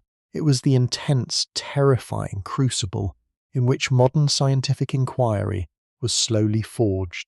The desperate citizens of the 14th century did not passively accept their dark fate. They fought a relentless, highly organized war against the atmosphere itself, utilizing every ounce of human intellect, bureaucrat organization, and chemical innovation available to them. They built entirely new civic infrastructures, pioneered aggressive urban sanitation, and birthed the systematic recording of public health data, all based on the profound, paralyzing fear of a toxic wind. Their underlying biological premise was undeniably flawed, but their observation, organization, and aggressive environmental management laid the permanent, unshakable groundwork for the eventual triumphs of the modern scientific revolution. They taught humanity that to survive the darkest of times, one must not just pray, but systematically measure, document, and fight the invisible forces of the natural world. As the Miasma Protocols entrenched themselves into the daily rhythm of the 14th and 15th centuries, an eerie and profound transformation occurred not just in the visual and olfactory landscapes of Florence and Marseille, but in their very soundscapes. To walk through a bustling medieval city before the Black Death was to be immersed in a deafening symphony of human and animal life. The booming chorus of cathedral bells, the shouts of haggling merchants, the clattering of hooves over cobblestones, and the unrestrained laughter pouring from crowded taverns. However, the relentless fear of the corrupted air effectively silenced the Mediterranean world. The authorities had already banned the tolling of heavy bronze bells, terrified that their deep resonant atmosphere. But the silencing of the tit wets. The city went far deeper, dictating the very behavior of the individual. Because the medical community vehemently warned that opening the mouth too widely could invite the invisible poison directly into the throat, the sheer act of vocal projection became dangerously taboo. The lively, booming public discourses that had long characterized Florentine political life and the boisterous haggling of Ospod docks were replaced by hushed, muffled conversations. People spoke softly, their voices filtered through layers of vinegar-soaked cloth and thick, aromatic sponges. Singing, shouting, and even hearty laughter were aggressively discouraged by the regimen sanitatis as reckless activities that violently expelled internal humours and dangerously expanded the lungs, creating a vacuum that would draw in the deadly wind. The cities descended into a tense, unnatural quiet. The dominant sounds were no longer those of human connection, but the relentless, ominous crackling of the municipal purification fuzz, the hissing of boiling vinegar in the apothecary shops, and the terrifying solitary scrape of the grave diggers' wooden carts echoing down the empty, smoke-filled alleys. This unnatural silence was further deepened by another tragic, ecologically devastating mandate of the Miasma Protocols. The learned university physicians and civic magistrates, obsessed with the porosity of materials and how easily they might trap the corrupt breath of the earth, turned their paranoid gazes toward the animal kingdom. They theorized that the thick fur of dogs and cats, as well as the feathers of domestic poultry, were perfect, sponge-like traps for the sticky, humid vapors of the miasma. The authorities genuinely believed that an innocent stray dog wandering from a contaminated district could carry a lethal cloud of toxic air, noxics, tangled in its coat, quietly releasing it as it brushed against the heavy robes of a healthy citizen. Consequently, strict decrees were issued in both Florence and Marseille, ordering the mass banishment of domestic animals from the city centres. Citizens were forced to drive their animals into the countryside or surrender them to municipal workers. The streets were systematically cleared of the very creatures that had provided companionship and crucial pest control for centuries. In a stroke of devastating, monumental irony, the rigorous enforcement of this specific miasma protocol eliminated the primary natural predators of the black rat. By diligently clearing the cities of cats and dogs to prevent the spread of a phantom wind, the magistrates unwittingly provided a massive unchecked breeding ground for the actual biological vector of the plague, the rat flea. It is a chilling academic testament to the lethal consequences of flawed science applied with absolute, organized conviction. The city leaders had inadvertently engineered their own prolonged devastation in their desperate, highly intellectual pursuit of pure air. As the surviving generations moved forward, this muted, heavily regulated existence fundamentally reshaped the psychological fabric of the early Renaissance.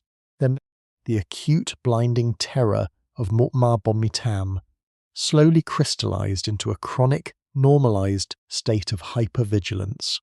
Children were born into a world where the air itself was perceived as a perpetual, lurking predator.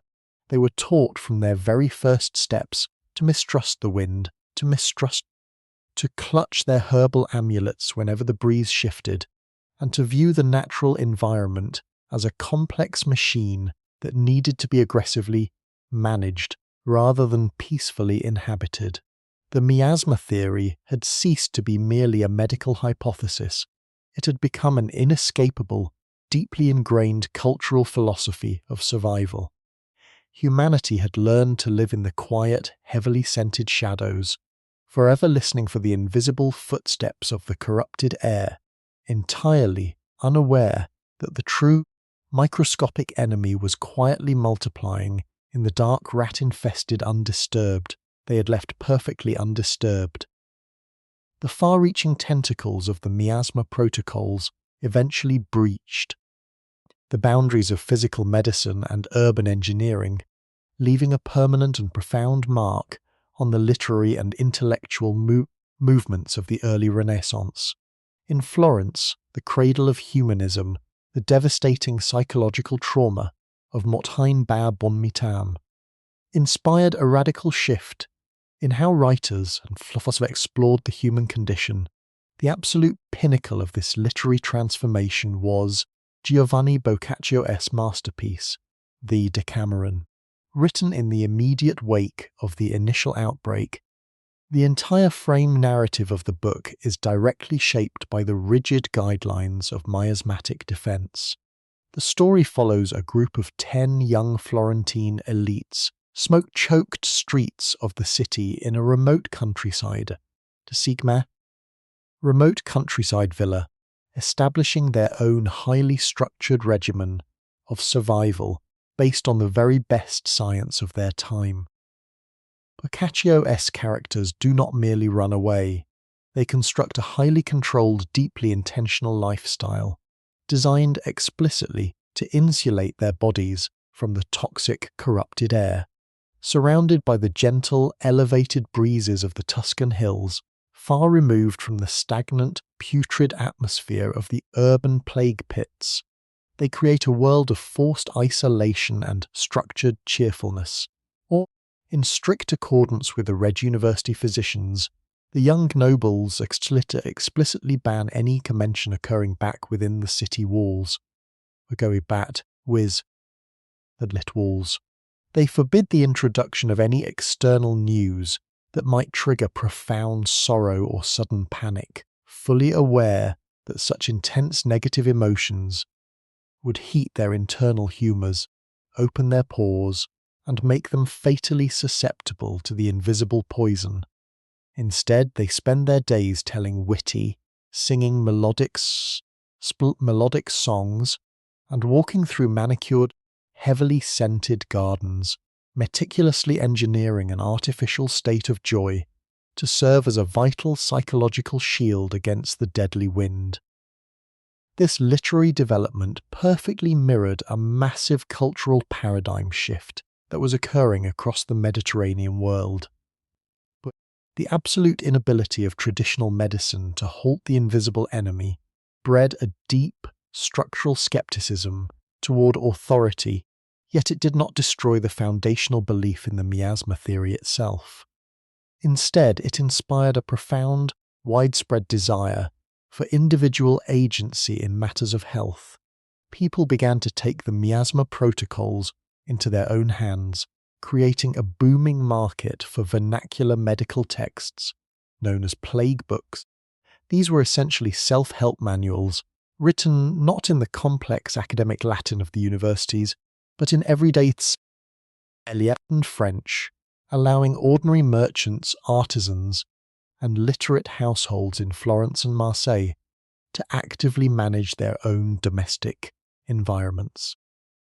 These popular vernacular texts popularized highly practical, accessible methods for purifying the household atmosphere. Families were instructed on how to properly wash their stone floors, veille capite hat, harsh white vinegar, how to create crude distillation setups using common kitchen pottery, and how to effectively smoke their clothing using cheap, locally gathered botanicals like dried juniper and sage. The defense of the home was completely democratized. Survival was no longer seen as something that could only be granted by an expensive university-educated physician, swathed in waxed robes. It was a daily, active duty that fell upon the shoulders of the head of every household. By taking charge of their own olfactory environments, the citizens of the late 14th century were developing a primitive yet highly significant sense of personal hygiene and domestic sanitation that would fundamentally reshape Eurodomestic life for the next several centuries. Nopi. The profound, enduring tragedy of the Miasma Protocols is that they represented a monumental peak of human intellect and organization entirely disconnected from biological reality. For generations, the brilliant minds of Florence and Marseille poured their immense resources, artistic talents, and bureaucratic power into building a magnificent, highly sophisticated, and intensely fragrant fortress against the wind. They systematically re-engineered their cities, altered their legal codes, policed their emotions, and redefined their literature, all to combat a phantom born from the sentence of decay. Yet, in their desperate centuries-long struggle to purify the invisible atmosphere, they inadvertently taught humanity how to think systematic community, environment and community. The fragrant clouds of frankincense and eventually faded from the Mediterranean sky, but the structural foundations of public health, empirical observation, and civic responsibility they left behind would endure forever, standing as a solemn, breathtaking monument to a civilization's surrender to an invisible enemy. As the late 14th century slowly yielded to the 15th, the rigid administrative framework, forged under the pressure of the Miasma Protocols, began to permanently alter the legal concepts of human liberty, movement, and state authority across the Mediterranean. In both the Republic of Florence and the bustling kingdom-controlled waters of Marseille, the state's absolute, unwavering duty to protect the civic atmosphere from corruption led to an unprecedented expansion of bureaucratic power. If the air itself was a shared resource that could be fatally compromised by the arrival of individuals or goods carrying concentrated bad air, then the state logically possessed the right to intercept, inspect, and restrict any element crossing its borders. This marked a profound historical evolution in governance. For the first time in Western history, public health defense became a primary justification for the systematic suspension of personal freedom and the permanent tightening of border controls. In Marseille, this legal evolution gave rise to the world's first highly formalized maritime health tracking system. The port authorities realized that simply looking at a ship or ventilating its dark holds with the sea breeze was not enough. They needed to understand the atmospheric history of the vessel's point of origin. To achieve this, they mandated the use of the Patente de Sanità, or health bill.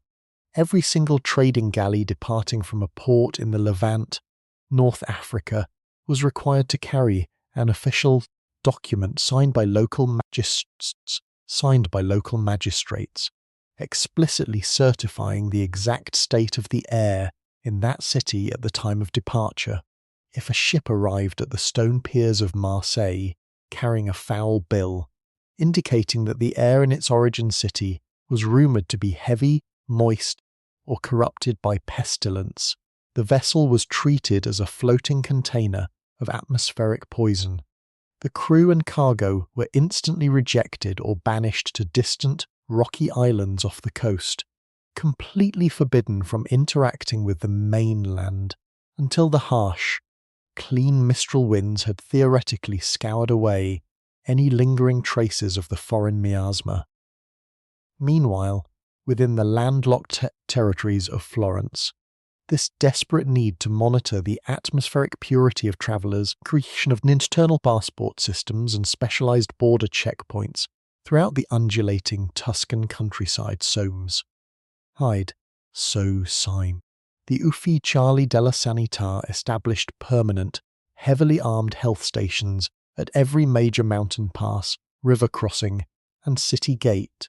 Travellers wishing to enter the jurisdiction of Florence were forced to present official certificates of health, proving that they had not travelled through low-lying marshlands, stagnant river valleys, or towns officially designated as zones of corrupted air. If a traveller lacked the proper documentation, or if they had simply breathed the air of a suspect 40 days, they were summarily turned away at the point of a spear. The state had effectively weaponized geography, carving the landscape into rigid, legally monitored zones of pure and corrupt atmosphere, turning the simple human act of travelling from one village to another into a complex, highly bureaucratic legal ordeal. This aggressive expansion of public health laws fundamentally reshaped the collective psychology of the European population, creating a deeply institutionalized culture of compliance that would endure for generations. Before Bontam, the medieval citizenry would have violently resisted such sweeping state interference in their Beaumont-Dipoli. Daily commerce and personal mobility, viewing it as an intolerable act of tyranny, were going, but under the constant, suffocating terror of an invisible, airborne killer, the populace for the sweet, heavily perfumed illusion of safety. Not perfumed, but illusion of safety. The Miasma Protocols had successfully normalized the idea that the state possessed ultimate sovereign authority over the physical bodies of its citizens and the very air they breathed. The legal precedents established in the smoke-choked streets of Florence and Marseille laid the permanent, unshakable groundwork for the rise of the modern, more centralized administrative state, a powerful entity bearer, not from the grand political theories of philosophers, but from the frantic, desperate scramble of medieval magistrates to construct a legal fortress against a phantom wind. The profound influence of the Miasma Protocols did not merely expand state authority and disrupt international trade. It permanently reshaped the foundational philosophy of European education and caned academic discourse.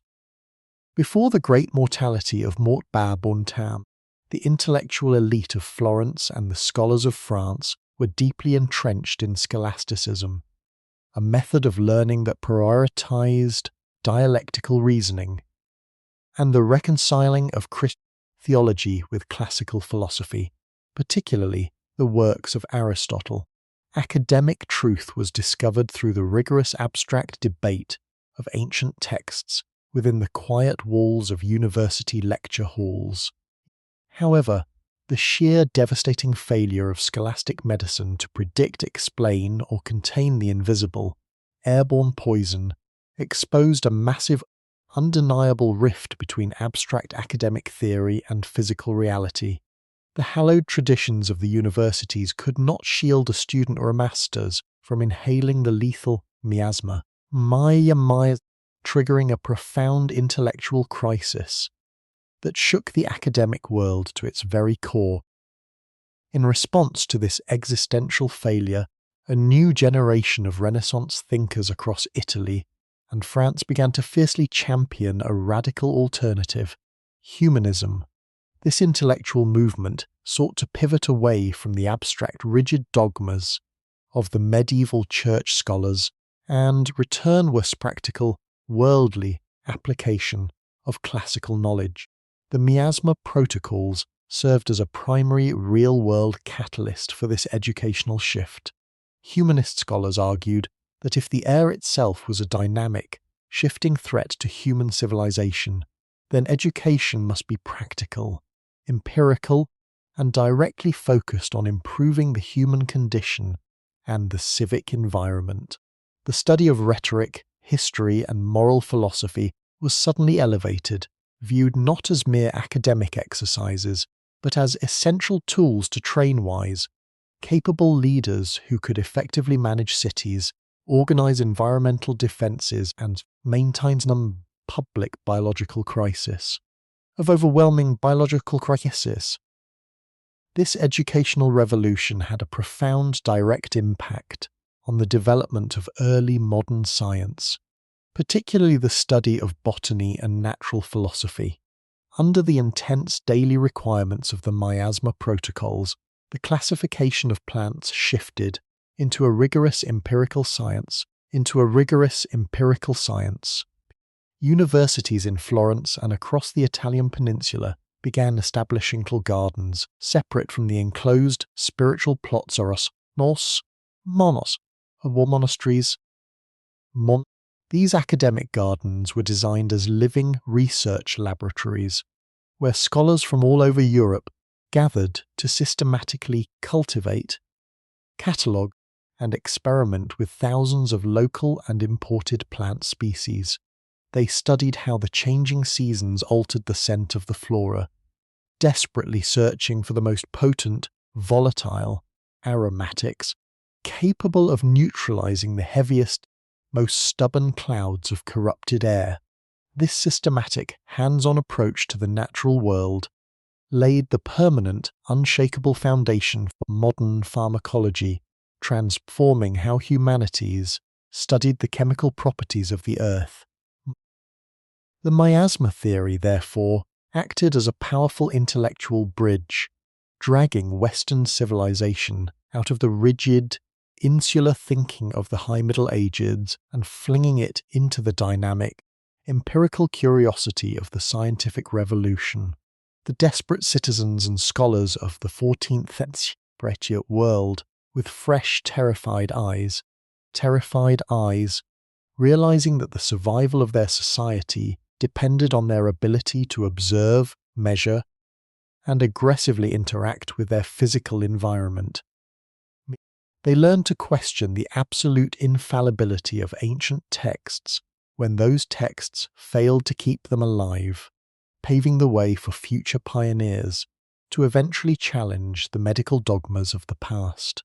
The heavy, fragrant clouds of incense and the bitter smoke of burning pitch that had long choked the Mediterranean skies eventually cleared, but the profound shift in human thought, education, and philosophical inquiry they left behind would endure forever, standing as a brilliant monument to a civilization that chose to innovate, observe, and adapt in its darkest, most desperate hour of survival. The deep institutionalization of the Miasma Protocols eventually began to cast a long shadowy Jeffersons over the criminal justice systems and social underworlds of both Florence and Marseille, because as the fear of corrupted air grew to govern every aspect of public life and highly specialized economy of crime, desperation, and exploitation. If a sweet scent was the ultimate indicator of health and safety, and a foul odor was a direct invitation to the grave, then aromatics were no longer just medicinal tools. They were high-value assets, akin to gold, silk, or precious gems. The intense civic obsession with olfactory defense gave birth to an new class of criminal enterprise. The aromatic syndicates, gangs of opportunistic thieves and desperate outlaws patrolled the trade routes and the darkened, smoke-filled alleys, targeting the very substances meant to protect humanity from the invisible wind. In the port of Marseille, where international galleys docked under the strict gaze of the quarantine magistrates, warehouses storing imported resins from the East became the primary targets for daring, well-organized heists. Bales of frankincense, crates of rare camphor, and barrels of pure acidic vinegar were stolen under the cover of night, smuggled through the secret, winding waterways of the French coast. These stolen goods were not sold on the open, highly regulated markets. Instead, they fed a thriving, desperate black market of the city. Most neglected quarters of the city, labourers and dock workers, financially barred from purchasing legal, state-rationed aromatics to protect their families, turned to these criminal networks, risking severe punishment by the health magistrates just to buy a handful of crushed cloves or a jar of stolen pine pitch to burn in their cramped, unventilated tenements. Meanwhile, within the borders of Florence, the Miasma Protocols transformed the nature of urban policing and judicial punishment. The Ufficiali della Sanità recognized that the most vulnerable and dangerous spaces in the city were the underground dungeons and local prisons, where the air was historically stagnant, humid, and heavy with the putrid scents believed to breed the deadly miasma. The Health Commission feared that these carceral spaces would become massive factories of airborne corruption, pumping lethal vapours up through the stone floors and into the public piazzas. Consequently, the courts shifted away from long-term imprisonment as a standard form of punishment. Criminals were instead swiftly sentenced to heavy financial fines, public banishment into the open, windswept hills of Tuscany, or immediate mandatory labour service as bicchini, the heavily feared, vinegar-soaked corpse carriers, who cleared the streets of the deceased. This utilisation of convicts and desperate outlaws for civic purification work led to the creation of fascinating legends of the plague era. The recipe of the four fortil, the recipe of the four thieves, according to historical lore running through both southern France and Italy. A band of notorious criminals managed to continuously rob the homes of the afflicted during the height of the pestilence without ever breathing in the lethal miasma or succumbing to the lethal miasma. Invisible poison. When they were finally captured by the heavily armed health guards, the magistrates were so astonished by the criminals' apparent immunity that they offered them a lighter sentence in exchange for their secret.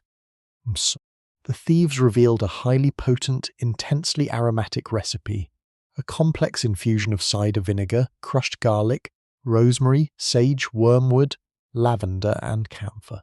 They had rigorously doused their clothes, hands, and faces in this pungent liquid before every heist, creating an invisible chemical barrier that completely overpowered the corrupted air of the sick rooms.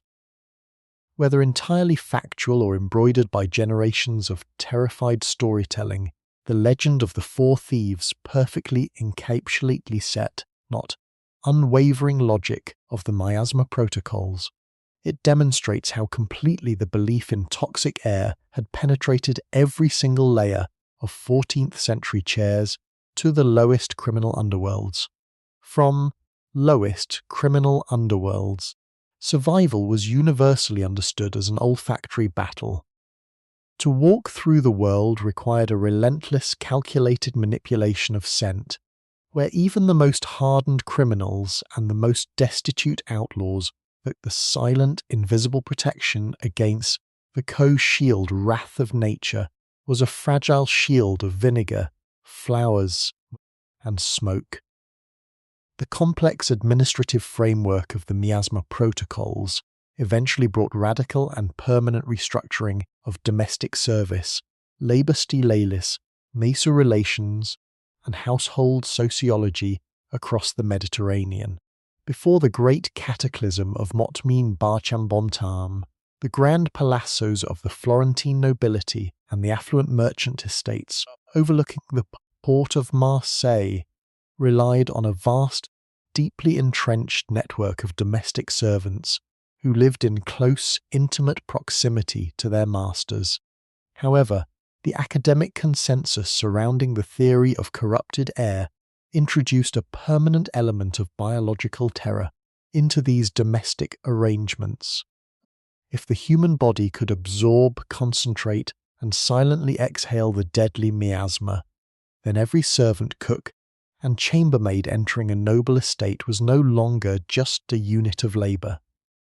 They were a potential vector of atmospheric subversion, capable of secretly carrying the invisible poison past the heavily perfumed perimeter of the home. Faced with this terrifying realization, the wealthy elites implemented highly rigorous domestic health protocols that fundamentally altered the architecture of servitude. Servants were no longer permitted to sleep in the central, well-ventilated chambers of the main palazzo. Instead, they were strictly segregated, forced to live in detached outbuildings, low-ceilinged basements, or drafty attics, where the air was purposefully kept moving by open vents, ensuring that any potential miasmatic accumulation would be swept away before it could drift into the master X private quarters. Furthermore, the daily routine of a domestic worker became a relentless, exhausting performance of olfactory purification. Before entering the presence of their employers, servants would illegally and domestically mandatals, bathing their hands and faces in harsh, stinging wine vinegar, smoking their rough linen clothes over braziers of burning juniper, and keeping small bundles of bitter wormwood tucked personal to their collars to absorb their personal bodily moisture.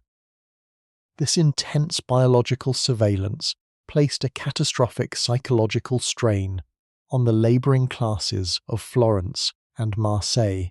A single involuntary cough, a sudden flush of sweat from heavy lifting, could result in immediate, uncompensated dismissal or forced banishment from the estate, or forced banquet, where servants lived in a state of constant, suffocating anxiety, hyper-aware that their livelihood and their lives depended entirely on their ability to remain or intensely frag medicine, in accordance with Galenic B.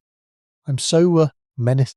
Yet, this atmosphere of intense domestic suspicion inadvertently handed the surviving working class an unprecedented degree of economic leverage, because the mortality rate among domestic servants was staggeringly high, and the daily requirements of the Miasma Protocols required a massive, continuous amount of physical labour, cleaning streets, burning waste, carrying firewood, and distilling herbal waters. The demand for capable workers completely outstripped the available supply. Consequently, the humble labourers who chose to brave the smoke-choked streets began to demand astronomical wages, fundamentally shattering the rigid feudal hierarchies that had governed Europe for centuries. Common chambermaids, cooks, and stable hands in Florence successfully negotiated for unprecedented salaries and written guarantees of aromatic protection, written clothing allowance, forcing the wealthy nobility to provide them with high-quality vinegar, expensive spices, and private, well-ventilated living spaces as standard conditions of Vintischneiers. If a noble master refused to provide these vital life-saving resources, the servants would simply walk away. Dark and undefended against the creeping grease, dark, Nundoe states against the invisible terror of the night air. The Miasma Protocols had successfully turned the social pyramid of the 14th century completely upside down. The invisible, corrupted air had democratized vulnerability, forcing the richest elites and the most powerful merchant princes to recognize that their survival was inextricably linked to the physical health, hygiene, and cooperation of the lowest laborers who managed their environments. The domestic sphere had been transformed into a highly disciplined, scientifically monitored battleground where the burning of a single bundle of lavender or the washing of a stone floor was recognized as a critical act of civic and personal defense, a silent, fragrant struggle. The pet that paved the permanent, unshakable path toward early modern concepts of domestic labor rights, household sanitation, and interpersonal responsibility. The creeping dread of the invisible miasma did not stop at the thresholds of private palazzos or the heavily guarded gates of maritime ports.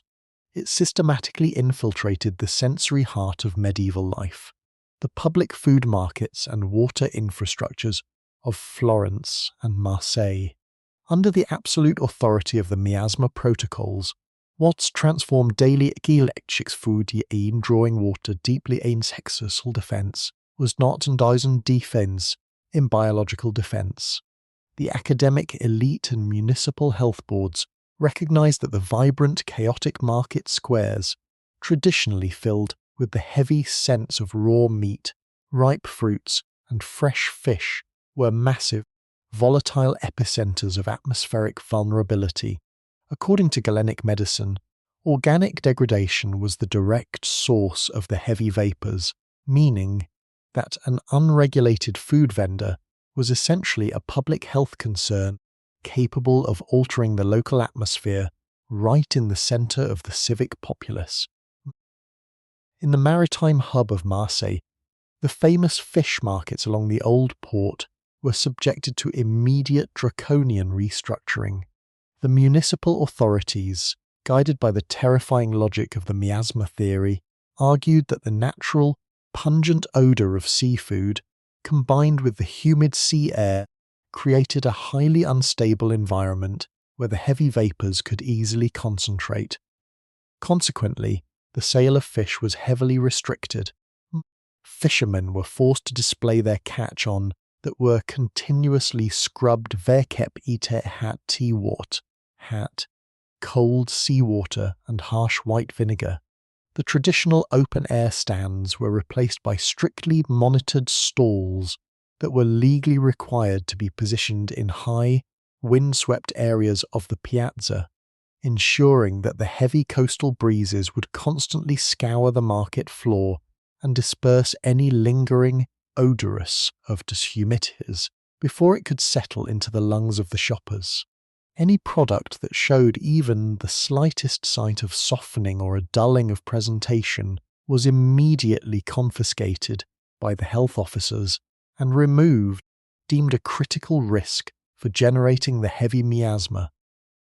Meanwhile, in landlocked Florence, the Ufficiali della Sanità turned their paranoid gaze toward the historic Mercato Vecchio, the bustling, ancient heart of Florentine commerce. The meat markets and butcher stalls were identified as zones of extreme atmospheric peril. The magistrates recognized that organic materials and processing byproducts left exposed to the warm Tuscan sun would quickly degrade, producing the exact strong odors believed to trigger the cosmic internal imbalance within the human body.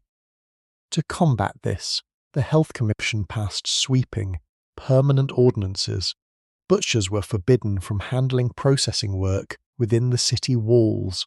All preparation isolated structures far downwind from the residential districts. Inside the market itself, products could only be displayed for a minimal number of hours, and the wooden chopping blocks were subjected to daily, mandatory scrubbings. There kept hat boiling vinegar and crushed charcoal, which was prized for its unique ability to completely absorb and neutralize prominent odors.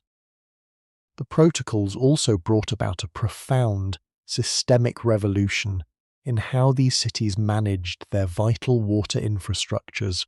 While the 14th century mind did not understand waterborne pathogens, The miasma theory dictated that stagnant water bodies, such as city wells, low-lying public cisterns, and slow-moving rivers, were major generators of the humid, heavy mists that carried the crisis. In both Florence and Marseille, public wells located in narrow, low-lying alleys, where the air rarely moved, were permanently sealed kept heavy timber and stone. The populace was forbidden from drawing water from these suspected sources, forced instead to rely on deeper, highly ventilated public piazzas situated. The wealthy elite took this environmental defense a step further, constructing private, highly sophisticated water filtration systems inside their palazzos. These private cisterns were designed multi-layered beds of clean river sand, crushed charcoal and dense gravel, which the university physicians believed would physically strip any hidden humidity from the water, rendering it cool, dry, and perfectly safe for consumption. Through these intensive, highly organized interventions in the food and water supply, the Miasma Protocols fundamentally altered the daily sensory experience of urban survival. The lively, unregulated, and often chaotic marketplaces of the pre-plague era, by a rigid, heavily policed matrix of cleanliness, ventilation, and strict olfactory control. The citizens of Florence and Marseille navigated these newly sanitized spaces. Had cautious, deliberate steps, their eyes constantly scanning the stone counters for signs of imbalance, their noses buried deep within their fragrant pomanders, entirely unaware that their obsessive, desperate struggle to eliminate the scent of decay was slowly but permanently laying the foundational bricks of modern food safety, urban hygiene, and municipal water management. The sweeping dictates of the Miasma Protocols eventually penetrated an aspect of medieval life that was traditionally defined by personal expression, social status, and artistic display. The evolution of clothing, textiles, and personal fashion. In the decades preceding the catastrophe of Mortnine Barcham-Bonmitam, the affluent elites of Florence and the fashionable merchant families of Marseille favoured loose, flowing garments. Long, elegant tunics with wide, dramatic sleeves and deeply draped necklines were the height of Mediterranean sophistication, allowing the wearer to display vast quantities of luxurious, imported fabrics. However, the academic medical consensus surrounding the theory of corrupted air transformed these aesthetic choices into matters of profound biological vulnerability. University physicians issued stark, urgent warnings to the public, declaring that loose-fitting apparel was an active existential threat to human survival. According to Galenic medical theory, the miasma was a heavy, sticky that sought out stagnant spaces where it could gather, pool, and slowly fester. The learned doctors argued that the wide sleeves and voluminous folds of traditional medieval attire created dangerous, hidden air pockets against the human body. As a person walked through the smoke-filled streets, these fabric folds would inadvertently act as bellows, scooping up directly against the vulnerable skin and trapping it directly against the vulnerable skin where it could easily penetrate the pores. In response to this terrifying scientific directive, the tailoring guilds of Florence and Marseille underwent a rapid, revolutionary transformation. Fashion shifted almost overnight from an art of loose elegance to an aggressive structural science of bodily dress, altering the silhouette of European dress for Morsabisi. To eliminate the deadly air pockets, tailors pioneered the technique of tight tailoring and the widespread use of rows of closely spaced buttons. Garments were suddenly engineered to fit the human torso like an impenetrable second skin. Sleeves, which had once draped elegantly to the floor, were now cut narrow and tight, fastened firmly from the wrist to the elbow, with dozens of tiny bone or metal buttons to ensure that no external wind could breach the cuff. Necklines rose sharply, evolving into high, stiff collars that completely enveloped the throat, preventing the invisible poison from drifting down the chest. Men and women alike began wearing multiple, highly structured layers. A tight linen chemise acting as a base filter, followed by a fitted doublet or kirtle, and topped with a heavy, tightly woven wool gown. The physical act of getting process came a lengthily sealing the physical body against the surrounding atmosphere. This miasma-driven fashion revolution had a particularly fascinating, profound impact on the daily lives and presentation of women. In accordance with the regimen sanitatis, noble women in Florence and Marseille completely reimagined the traditional medieval veil and head covering. The light translucent silks that had once framed the face purely for modesty were replaced by thick, tightly woven linens and starched cottons. These heavy veils were wrapped multiple times around the head, chin, and neck, effectively transforming the traditional symbol of piety into a functional, rudimentary respirator. Women were advised to heavily saturate these facial wraps in scented waters, vinegar, or distilled essential oils before venturing outside, creating a damp, highly fragrant filter directly over their nose and mouth. To walk through the public piazzas was to encounter an elite populace completely bound, buttoned, and wrapped in heavy textiles, their physical forms, assemblies heavily constrained by the relentless, all-consuming drive to keep the invisible enemy at bay. Furthermore, the selection of textile colours and materials became deeply tied to the psychological and medical defence against the plague. Bright, vibrant hues that had previously dominated the wealthy districts were occasionally passed over in favour of dark, sombre tones, which physicians believed were naturally drier and less likely to attract the humid, sticky vapours of the miasma. The materials themselves were chosen based on their perceived resistance to atmospheric absorption. Smooth silks, waxed linens, and heavily fulled wools became the standard uniform of survival, prized for their ability to repel the moist, corrupting air. The Miasma Protocols had successfully colonized the very fabric of human presentation. Fashion was no longer a mere reflection of wealth or individual taste. It had been entirely weaponized as a vital, defensive suit of armor. The survivors of Florence and Marseille walked through their muted, smoke-choked, world-bound, tightly within their meticulously garments, demonstrating a profound, moribund, tragic resilience that turned the simple act of choosing what to wear into a daily calculated stand against the silent wrath of the wind.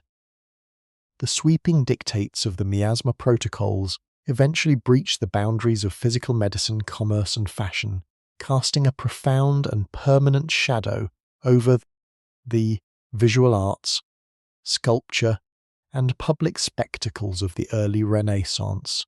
In Florence, a city experiencing an unprecedented artistic awakening, and in the religious sanctuaries of painters and sculptors faced a unique existential creative crisis. The primary challenge of the post-Motbar-Bomitam artistic community was an intellectual one. How does a visual artist capture, represent, and give form to an entirely invisible enemy?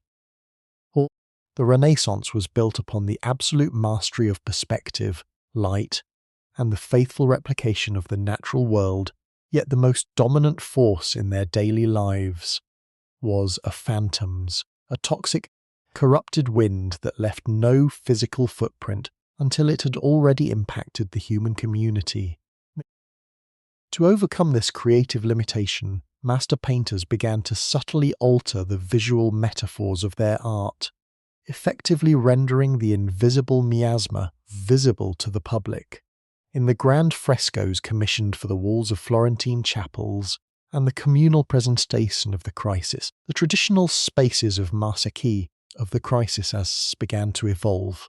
As divine arrows began to evolve, artists started incorporating heavy, dark, and turbulent bands of colour into the upper atmospheres of their landscapes.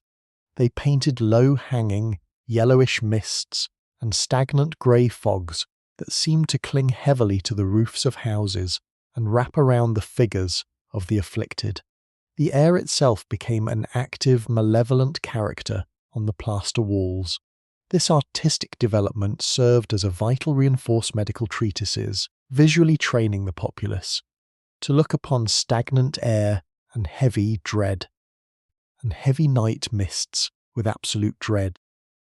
This atmospheric anxiety triggered a simultaneous transformation in funerary art and tomb architecture. Before the cataclysm of Mot Barbomitam, the wealthy nobility and high clergy were traditionally commemorated with acting the peaceful in idealized, peaceful effigies, depicting the departed as if they were merely resting in a calm, eternal sleep. But under the cultural weight of the miasma theory, sculptors in Italy and southern France began producing the poignant transi, or transitional monuments. These structures captured the mortal form in a starkly realistic, fleeting earthly state, highlighting the fragility of life. However, the true significance of these tombs lay in their structural engineering, because the miasma theory dictated that the natural physical transition of the departed, a grand tomb within a cathedral, was weighed with caution. Sculptors and stonemasons were forced to adapt, constructing massive stone monuments lined internally with thick sheets of beaten mortar to ensure that no interior vapours could escape to alter the holy sanctuary. The pervasive fear of the miasma similarly dismantled an outdoor theatre that had long defined Mediterranean civic life. Prior to the crisis, Florence for its grand religious processions and theatrical reenactments that filled the public piazzas with music and dense crowds. The Miasma Protocols effectively brought an end to these collective celebrations. The civic health magistrates recognized that thousands of citizens gathered tightly in a public square created an incredibly volatile microclimate. The collective warm breath of a dense crowd was believed to concentrate local humidity, generating a localized zone of stagnant air through sheer human density.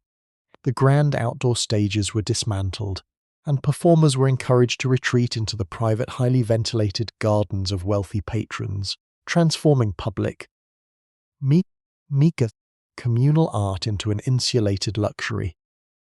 Through these profound shifts in painting, sculpture, and spectacle, they successfully colonized the creative imagination of the 14th century. Art had become a mirror of the atmospheric anxieties of the age. The early Renaissance aesthetic, celebrated for its rediscovery of human beauty and mathematical order, was deeply shadowed by the persistent necessity to visualize, map, and structurally contain the invisible presence in the wind, because humanity was utilizing its creative genius not just to celebrate life, but to build a visual and physical defense system, leaving behind a solemn, breathtaking material archive of a civilization locked in a silent, eternal siege against the very air it breathed.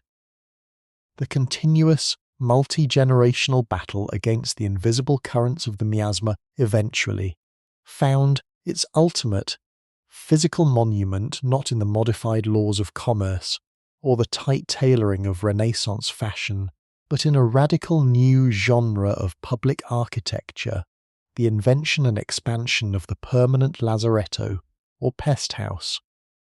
In the decades following the initial shock of Motni Barbomitam, the municipal authorities of Marseille and the health magistrates of Florence realized that sealing private homes or burning random street fires, such as sealing private homes or random street fires, were insufficient for long-term survival. The city required a specialized, permanent, and exclusively to isolate and intercept incoming travelers. Not to signed intercept your intercept. Usury. These vast stone complexes, built on remote islands off the coast of Marseille, or constructed just outside the massive fortified walls of Florence, represented the absolute zenith of the Miasma Protocols, translated into stone, wood, and mortar. Crucially, the design of these early isolation facilities was not dictated by a desire to provide comfortable medical care, nor was it informed by any modern understanding of infectious contact. Instead, every corridor, courtyard, and window placement was meticulously engineered to serve as a massive, complex machine of the air, for the managed purification of the university physicians and master architects collaborated to design the lazarettos as sophisticated wind tunnels, recognizing that the miasma was a heavy, stagnant, and enclosed spaces. They constructed these facilities. Freikep I extraordinaries. High ceilings, vast open-air arcades, and massive, symmetrical window grids. The windows were precisely aligned with the region S dominant atmospheric currents, such as the fierce, dry Mistral wind sweeping down the Rhone Valley into Marseille, or the cool northern Tramontana breeze blowing across the Tuscan hills into Florence. The structural goal was to ensure that the air within the facility was kept in a state of perpetual, violent motion, continuously sweeping any accumulated toxic vapours out of the wards and away from the living quarters. Inside the heavy stone walls of the lazaretto, daily operations were governed by a relentless, military-like schedule of olfactory cleansing. The complex was divided into distinct, isolated sectors, organized hierarchically by the perceived toxicity of their atmospheres. New arrivals were placed in the outer wards, where their air was monitored for weeks, while the severely afflicted were kept in deep, isolated inner wings, where the atmospheric containment was absolute. The municipal workers assigned to these facilities lived in a perpetual fog of chemical purification. Every morning and evening, the stone floors and walls were aggressively scrubbed with boiling wine vinegar and liquid lime wash, which the scholars believed would chemically bind to and dissolve the sticky, corrupting particles of the miasma. Massive central hearths and specialized brick chimneys were kept roaring day and night, but by highly resinous materials such as raw tar, crude sulfur, and heavy bundles of green juniper, producing a thick, acrid, and suffocating smoke that was intentionally channeled through the wards to continuously incinerate the invisible, airborne poison sumptuous. The human experience within these architectural lungs was one of profound, institutionalized alienation. Patients and quarantined travelers were completely cut off from the outside world, their daily existences reduced to a rigid routine of intensely medicated. Misate war. They watched the changing of the guard through high, iron-grated windows, their ears filled with the constant, distant roar of the purification fires and the sharp, medicinal hiss of vinegar being thrown onto hot bricks. Yet, despite the terrifying isolation and the grim reality of the disease, the structural principles of the lazaretto marked a monumental leap forward in the history of human civilization. For the first time, Western society had moved beyond treating illness as a purely private individual affliction, constructing instead a vast, permanent, and state-funded architectural infrastructure dedicated entirely to the systematic defense of the collective environment. The Miasma Protocols, in their grand architectural realization, had permanently transformed the European landscape, establishing a powerful, enduring template for institutional design, quarantine management, and urban sanitation that would quietly guide the evolution of public health for the next 5 centuries. The passage of time across the scarred landscapes of 14th century Italy and France did not erode the structural legacy of the Miasma Protocols. Instead, it deeply embedded them into the philosophical foundations of Western science. For generations following the cataclysm of Montbar-Bonmitam, the intractable administrative minds of Marseille, with a profound existential paradox, struggled with a profound borscal. With Orcada, they had designed the most advanced, highly organized, and intensely fragrant defensive network in human history. Yet the invisible enemy had still taken an immeasurable toll. This realization did not lead to the abandonment of the miasma theory. To the medieval and early Renaissance mind, a theory supported by 2 millennia of academic tradition could not be easily discarded. Instead, it triggered a massive, profound re-evaluation over the natural world, shifting the focus of philosophy from the visible to this invisible to the invisible. Prior to the Great Mortality, human conflict and survival were largely understood through visible, tangible forces. Kingdoms fought against rival armies, farmers struggled against visible droughts or locusts, and the spiritual world was populated by clearly defined saints and demons. But the Miasma Protocols forced humanity to recognize that the ultimate arbiter of life and death was an entirely invisible atmospheric adversary. The air, once viewed as a passive life-giving element, was now recognized as a complex volatile matrix capable of carrying silent destruction. This realization altered the semantic landscape of Europe. Words like corruption, contagion, and purity migrated out of the purely theological and moral spheres and became deeply embedded in the language of physical environmental science. But the bull to be pure was no longer just a spiritual state. It was a physical requirement of the atmosphere, measured by the absence of foul odors and the presence of moving air. This semantic and philosophical shift laid the early vital groundwork for the eventual transition toward modern microbiology, acting as a historical bridge across 500 years of medical uncertainty. Because when later Renaissance scientists, such as the Italian scholar Girolamo Fracastoro in the 16th century, began to theorize about seeds of contagion that could transmit disease over distances, they did not invent this concept in a vacuum. They were building directly upon the observational data and environmental anxieties generated by the Miasma Protocols, the obsessive tracking of wind patterns in Florence, and the rigorous fumigation of cargo in Marseille had accustomed the European mind to the idea that microscopic or invisible particles could interact dynamically with the human body.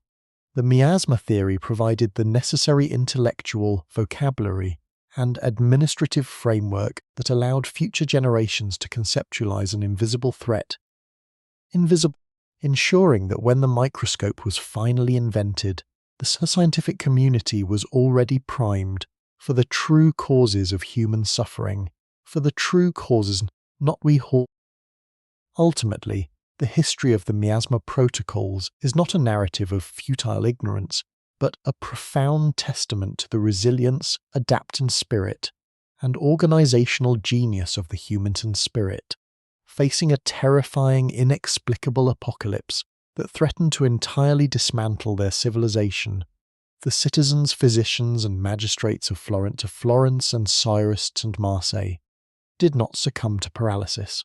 They observed, they theorized, and they constructed a magnificent, highly disciplined, that permanently altered system, peace, architecture, commerce, law, and human behavior. They taught humanity that survival enemy requires collective responsibility, systematic organization, and a relentless commitment to managing the shared environment. And Spord, Msota, the heavy clouds of frankincense and the acrid smoke of burning pitch, have long since vanished from the Mediterranean skies, but the structural foundations of public health and empirical inquiry they left behind remain a permanent monument to a society that chose surrender to the wind rather than surrender to the dark. The pervasive and enduring grip of the Miasma Protocols over the European consciousness, the birth of a brand new scientific discipline that intersected directly with the survival OEP nations, the field of medical meteorology. Prior to the devastating spring of Mortnin Bar Bormitam, the weather was largely viewed by the general population as a cyclical, predictable backdrop to the agricultural calendar Kolwa, or as an unpredictable manifestation of divine favour and wrath. Rain watered the crops, sun ripened the grapes, and winter brought rest to the soil. However, the academic insistence that the Black Death was entirely an atmospheric catastrophe, carried, concentrated, and unleashed by specific cosmic alignments and shifting wind currents, permanently transformed the weather into a potential biological weapon. The skies were no longer seen as indifferent. They were viewed as a vast, shifting reservoir of invisible poison that required constant, meticulous observation. In the decades following the initial cataclysm, physicians and scholars in Florence and Marseille began systematically of precision and urgency never before seen in human history, never before seen. They realized that if they could successfully decode the relationship between the atmosphere and the spread of the miasma, they could theoretically predict the arrival of future pestilences before the lethal vapours ever reached the city gates. This desperate desire for foresight gave rise to the first crude meteorological stations, established by municipal health boards on the high towers of civic palaces and coastal fortresses. Learned observers were employed to step out onto the windy battlements multiple times a day, utilizing rudimentary instruments, record the precise direction of the clouds. To record the precise direction of the clouds, the exact quality of the morning mist, the shifting humidity of the evening air, and even the appearance of the moon and stars. This intensive environmental surveillance led to the popularization of terrifying meteorological theories regarding the Earth itself. University masters began to argue that the miasma was not merely blowing in from distant foreign lands, but that the very soil beneath their feet could actively generate and exhale the invisible poison.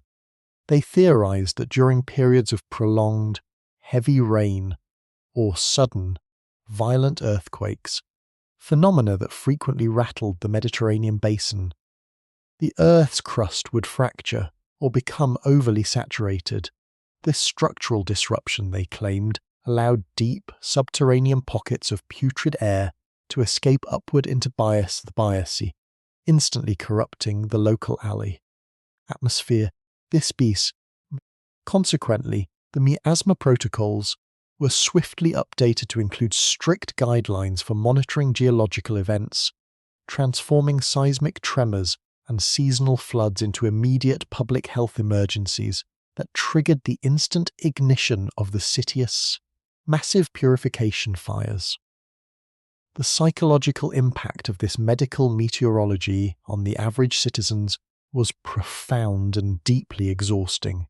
The people of Florence and Marseille became obsessive, hyper-vigilant observers of the sky.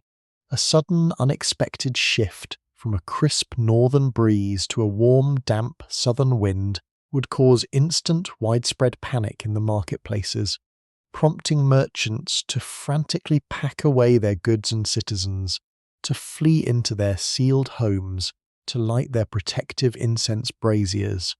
the gentle, rolling mists that occasionally blanketed the Tuscan hills or the humid sea fogs that rolled into the old port of Marseille.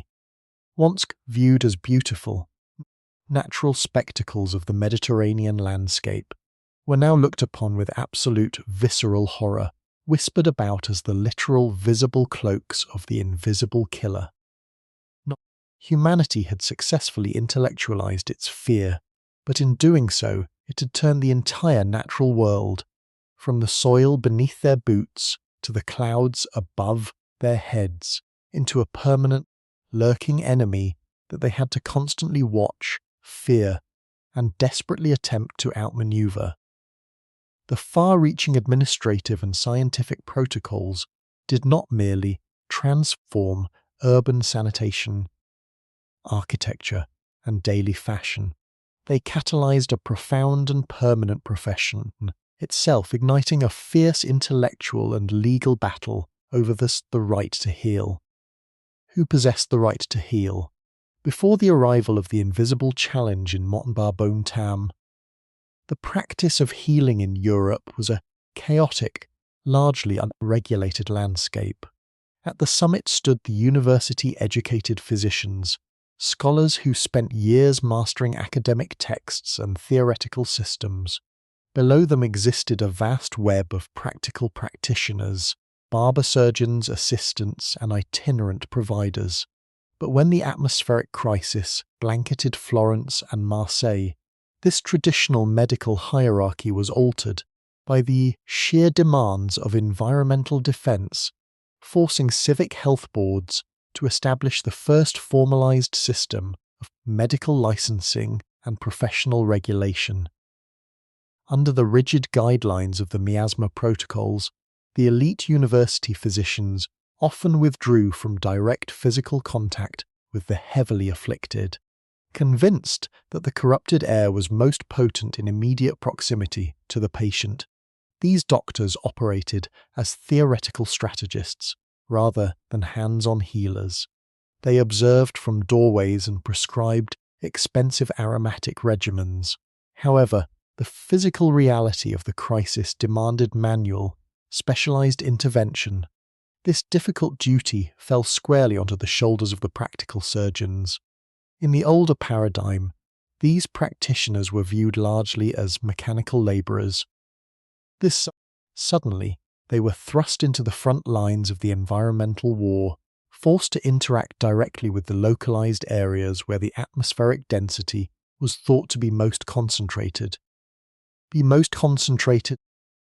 This shift in labor created an acute crisis of public safety in the eyes of the health magistrates.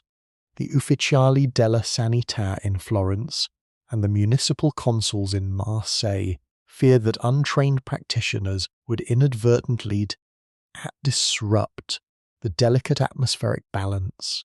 According to the prevailing science, standard physiological therapies were a double-edged sword. While intended to alleviate internal pressure and allow the system to cool, any manual intervention created a sudden vulnerability. If the treatment room was not properly purified, the heavy external atmosphere would rush into the patient's system. Furthermore, the venting of internal impurities was believed to instantly release localized vapors into the immediate environment, threatening to affect the practitioner, the precognition, the family, and the entire neighborhood. To neutralize this perceived threat, the health boards implemented strict professional protocols, effectively overseeing medical practice.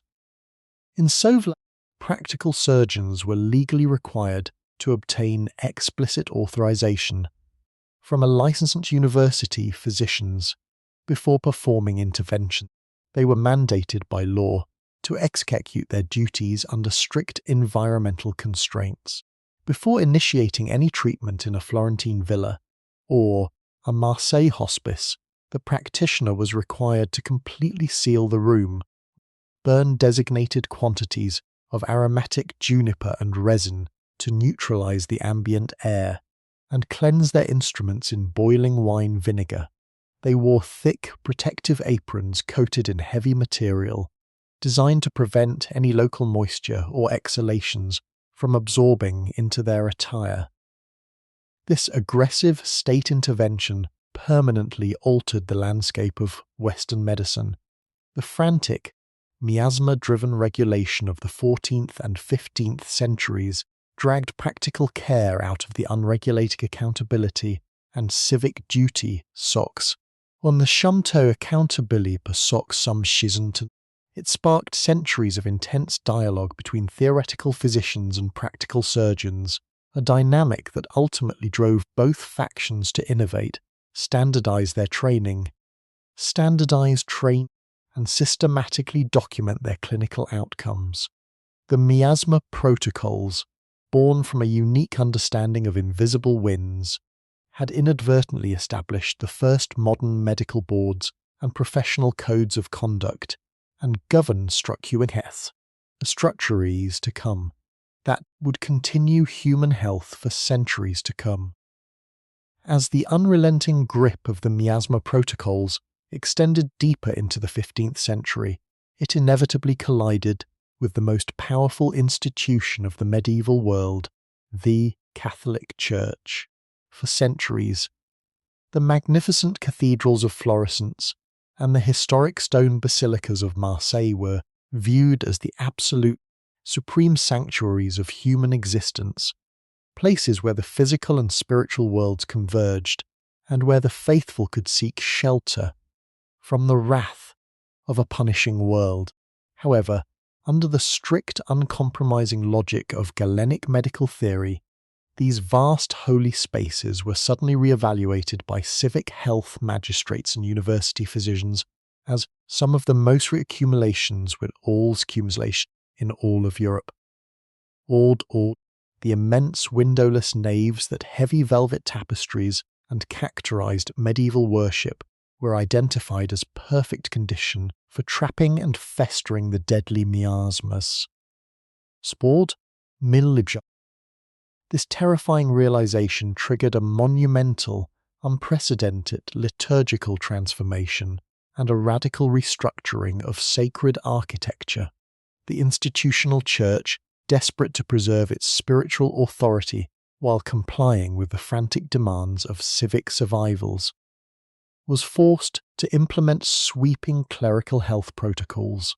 The first casualties of this atmospheric reformation were the physical interiors of the churches themselves. Health magistrates ordered the immediate removal of all heavy, porous draperies, rich altar cloths, and fabric banners, which were condemned as dangerous sponges capable of retaining the corrupted breath of sick parishioners. High stained glass rose windows, which had been structurally designed to remain sealed, to preserve the mystical interior light and trap the scent of holy incense, were forced open with long iron levers to allow the harsh cleansing coastal winds of Marseille, or the cool tramontana breezes of Florence, to violently scour the sacred spaces. Furthermore, the use of liturgical incense underwent a profound secularized reinterpretation. For a millennium, the sweet smoke of frankincense and myrrh rising from swinging thuribles symbolized the prayers of the saints ascending to the heavens, but under the pressure of the Miasma Protocols, the church became a site of incense as medicine. The clergy were ordered to significantly increase the volume and potency of their aromatic burnings, transforming the symbolic spiritual offering into an aggressive to clinical disinfection of the air. The sacred mixtures were heavily modified. Apothecaries blended the traditional resins kept het harsh, astringent botanicals like camphor, sulphur, and dried hyssop. To enter a cathedral during this era was no longer to step into a peaceful space of quiet contemplation, but to enter a blinding, suffocating fog of medicinal smoke where the chanting of the priests was frequently drowned out by the collective, muffled coughing of a congregation breathing through vinegar-soaked veils. The most intimate sacred rituals of the Christian faith were similarly dismantled by the pervasive fear of the wind, the celebration of the Eucharist. The central act of medieval communal life descended into a state of acute Eucharistic anxiety. Physicians warned that the act of a priest placing a wafer directly into the open mouth of a parishioner created a lethal vector of transmission, allowing the invisible poison to slip directly down the throat. In response, many dioceses in Italy and southern France suspended communal communion entirely or modified the ritual, so that the host was distributed at a mathematically calculated distance using long silver tongs that were continuously dipped in boiling wine vinegar. Massive indoor funeral masses were completely outlawed. The bodies of the deceased were no longer permitted to rest in the open naves of churches before burial, as the rising vapours of decay were believed to instantly corrupt the holy air. The church had been fundamentally re-engineered by a phantom wind. The Miasma Protocols had successfully turned the supreme houses of God into highly regulated, scientifically ventilated laboratories of survival, forcing an entire civilization to accept that even the search for eternal salvation had to be negotiated through a heavy shield of smysnalsmos, open windows, and the relentless, calculated management of their next breath. As the structural legacy of the Miasma Protocols moved into the middle and late 15th century, its final, most sweeping transformation occurred not within the human body, the legal code, or the church liturgy, but in the very physical layout of the European city.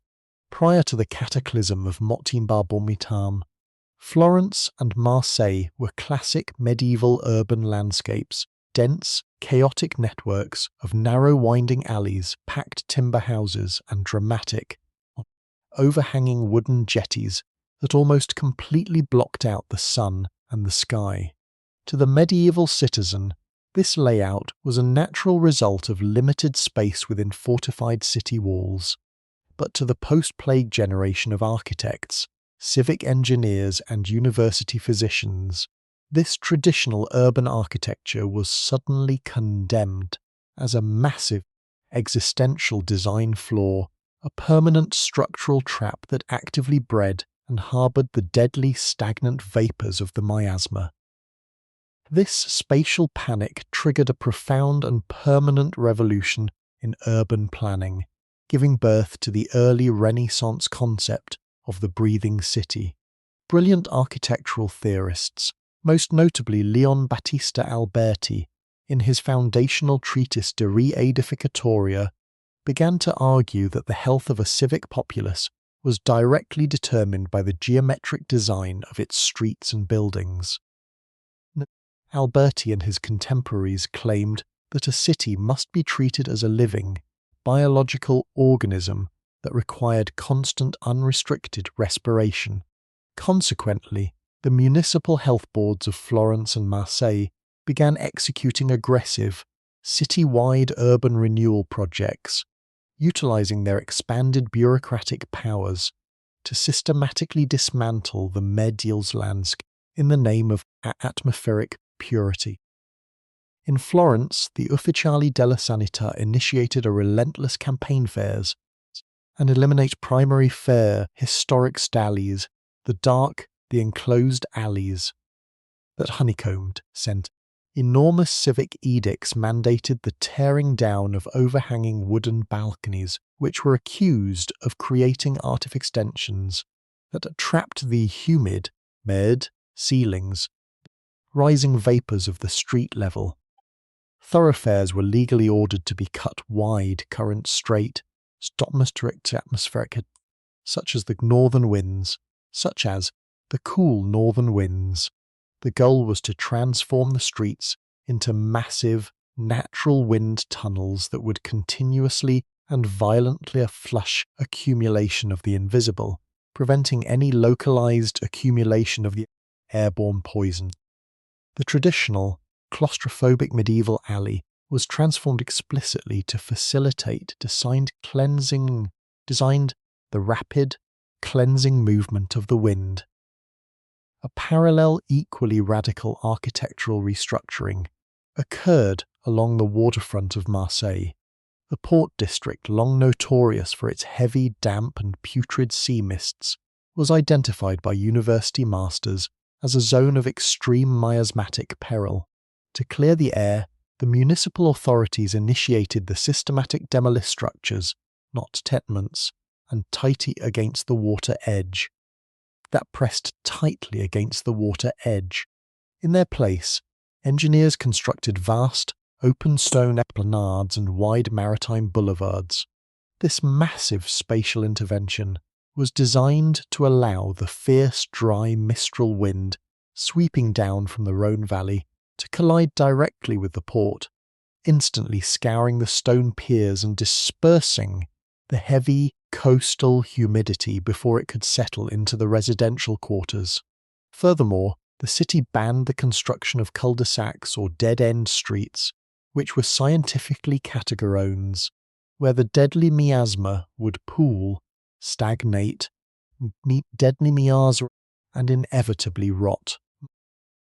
This miasma-driven restructuring gave rise to the iconic Renaissance public piazza, which was reimagined not merely as a venue for politics or commerce, but as a critical environmental lung for the urban populace. Massive blocks of buildings were cleared to create vast and penetrate deep into the city centre that allowed the sun to penetrate deep to the city centre, a design choice based on the Galenic belief that solar heat would naturally dry out and dissolve the moist, heavy particles of the miasma. These piazzas were paved with smooth, tightly fitted stones, tilted at precise angles toward advanced underground drainage channels. This ensured that rainwater and urban runoff could never pool on the surface, instantly washing away any organic matter before it could decay and corrupt the civic atmosphere. The beautiful, symmetric, and open urban landscapes that modern society aesthetic theory as the pinnacle of Renaissance aesthetic theory were, in truth, born from a state of absolute, multi-generational biological terror, a magnificent, permanent architectural monument to a civilization that quite literally peeped open so that its people could breathe. As the spatial revolution of the breathing city took hold across the Mediterranean, the uncompromising logic of the Miasma Protocols inevitably forced a radical dismantling of one of medieval Christianity's most traditional customs, the physical proximity between the living and the resting places of the departed. For a millennium, European life had revolved around the parish churchyard. Communities firmly believed that to rest in holy ground, directly beneath the stone floorboards of a cathedral or in a confined cemetery, nestled in the shadow of the local church, was essential for the historical continuity of the family. The living walked over the monuments of their ancestors every Sunday, maintaining an unbroken chain of generational memory. However, the academic consensus surrounding the theory of corrupted airs into zones of atmospheric concern, permanently altering the geography of remembrance, all altering the geography of remembrance. University physicians argued that traditional resting places, introducing heavy organic elements for the screens into the surrounding soil, were good. If numerous interments took place within a confined urban churchyard, the earth itself would become overwhelmed by these natural processes, acting as a source that continuously released heavy vapours up through the streets and into the surrounding homes. In the crowded neighbourhoods of Florence and the humid port districts of Marseille, living next to an older burial site was suddenly viewed verkep iter, hast intense caution. The traditional aura associated with the resting places of the community was replaced by the spectre of the effluvia, the heavy, creeping mist rising from the ground that threatened to alter the local environment. Faced with this perceived threat to the public atmosphere, the health magistrates executed a strict separation of urban spaces. In Florence, the Ufficiali della Sanità bypassed traditional jurisdictions, issuing sweeping decrees that completely the fortified city walls. Outside the fortified city walls, the departed were respectfully moved beyond the urban landscape. The city purchased vast tracts of land far out in the undulating Tuscan countryside, situated strictly downwind from the residential districts, establishing dedicated municipal spaces, the early prototypes of the modern suburban cemetery. Every single individual, regardless of wealth or lineage, was carried under the cover of darkness in tightly secured transport to these distant wind-swept locations. In Marseille, where the high water table and humid maritime air accelerated natural environmental processes, the construction of these new outlying spaces became a highly sophisticated exercise in environmental engineering. Guided by academic science, municipal engineers carefully analysed the geological composition of the countryside, prioritising dry, sandy, and highly elevated terrains that would naturally absorb internal moisture and prevent the formation of stagnant and underground gases. The final resting places were legally mandated to be placed exceptionally deep and carefully managed with thick layers of natural materials like lime and crushed charcoal. These elements were utilized to accelerate the natural return to the earth and act as a powerful sponge, trapping any heavy odors within the deep ground.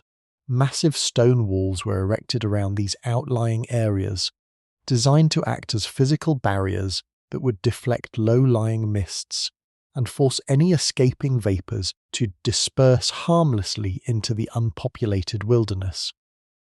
The cultural impact of this relocation was monumental.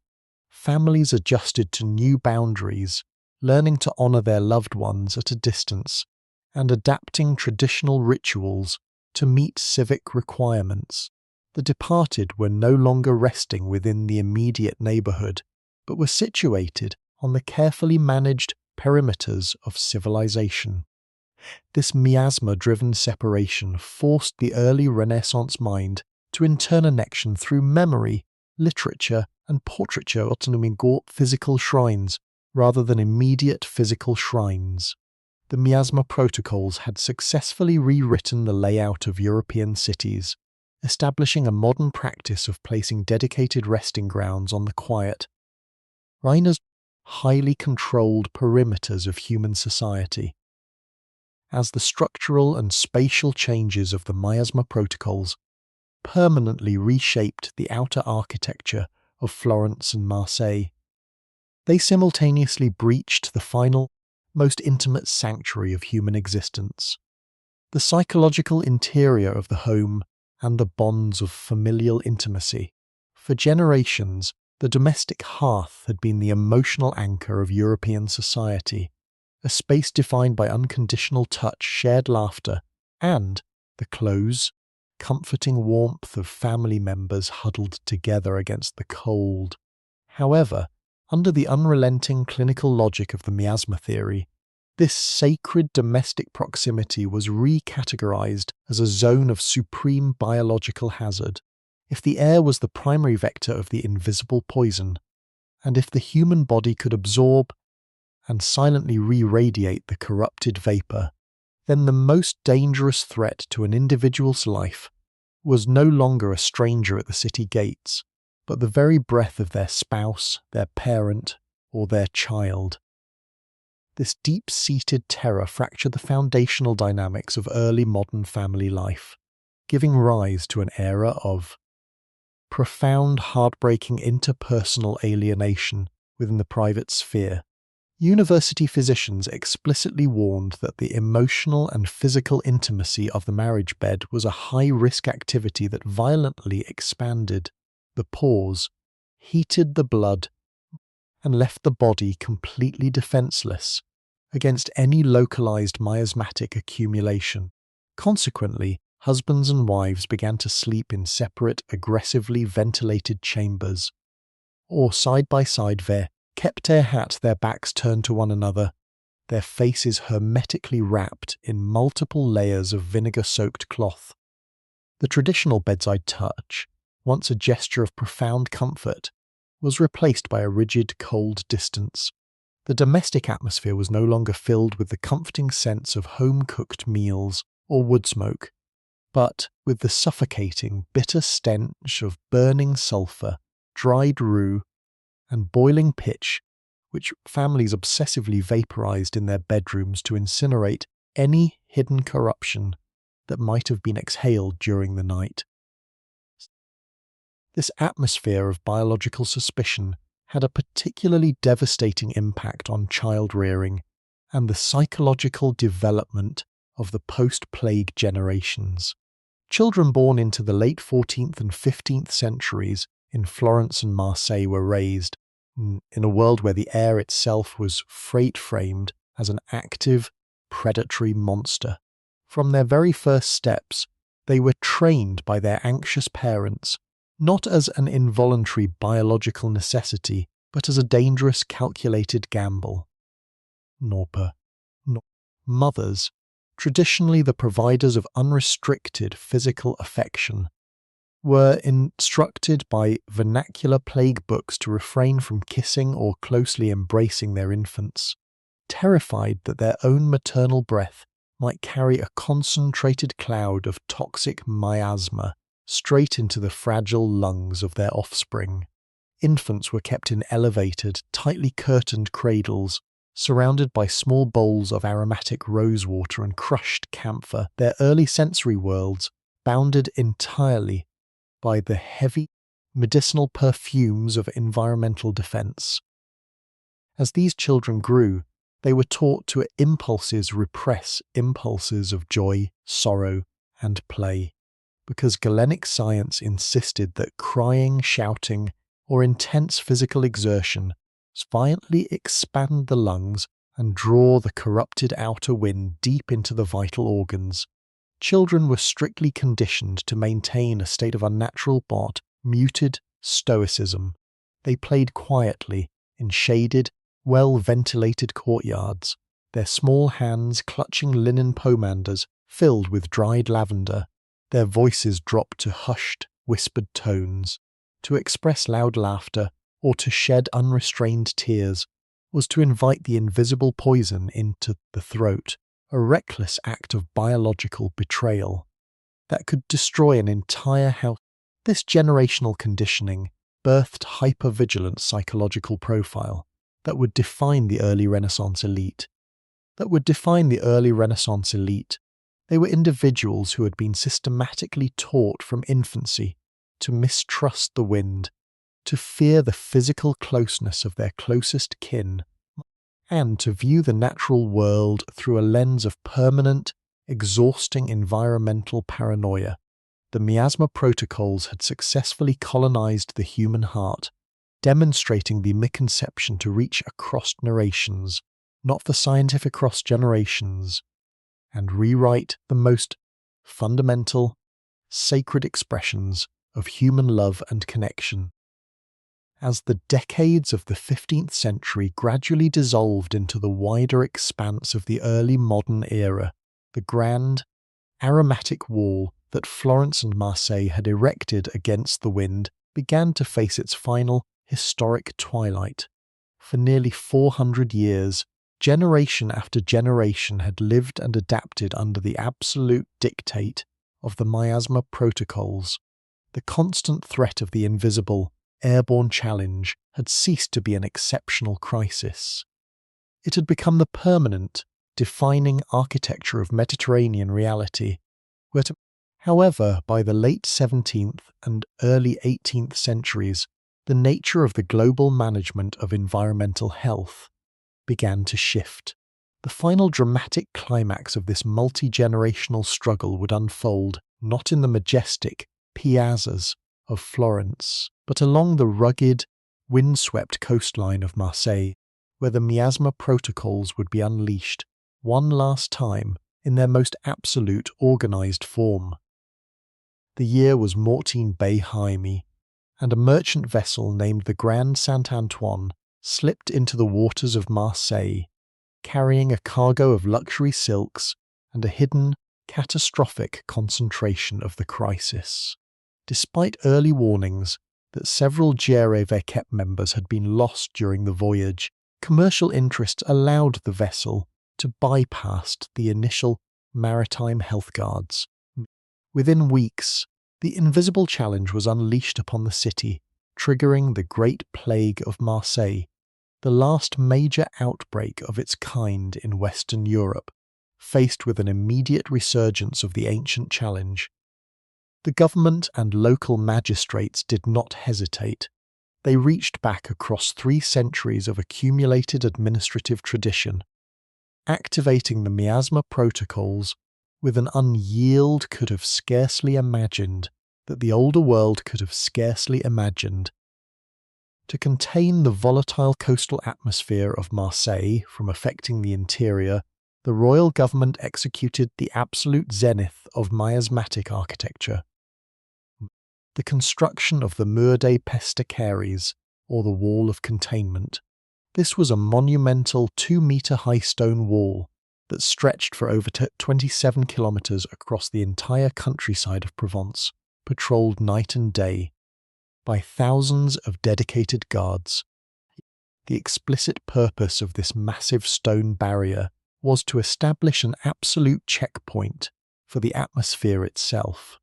Any individual, transport or cargo attempting to cross from the restricted coastal zone into the absolute interior of France faced immediate absolute enforcement by royal decree, ensuring strict containment and turning away any unauthorized transit without exception until the harsh, dry mistral winds had theoretically scoured away any lingering traces of the maritime miasma.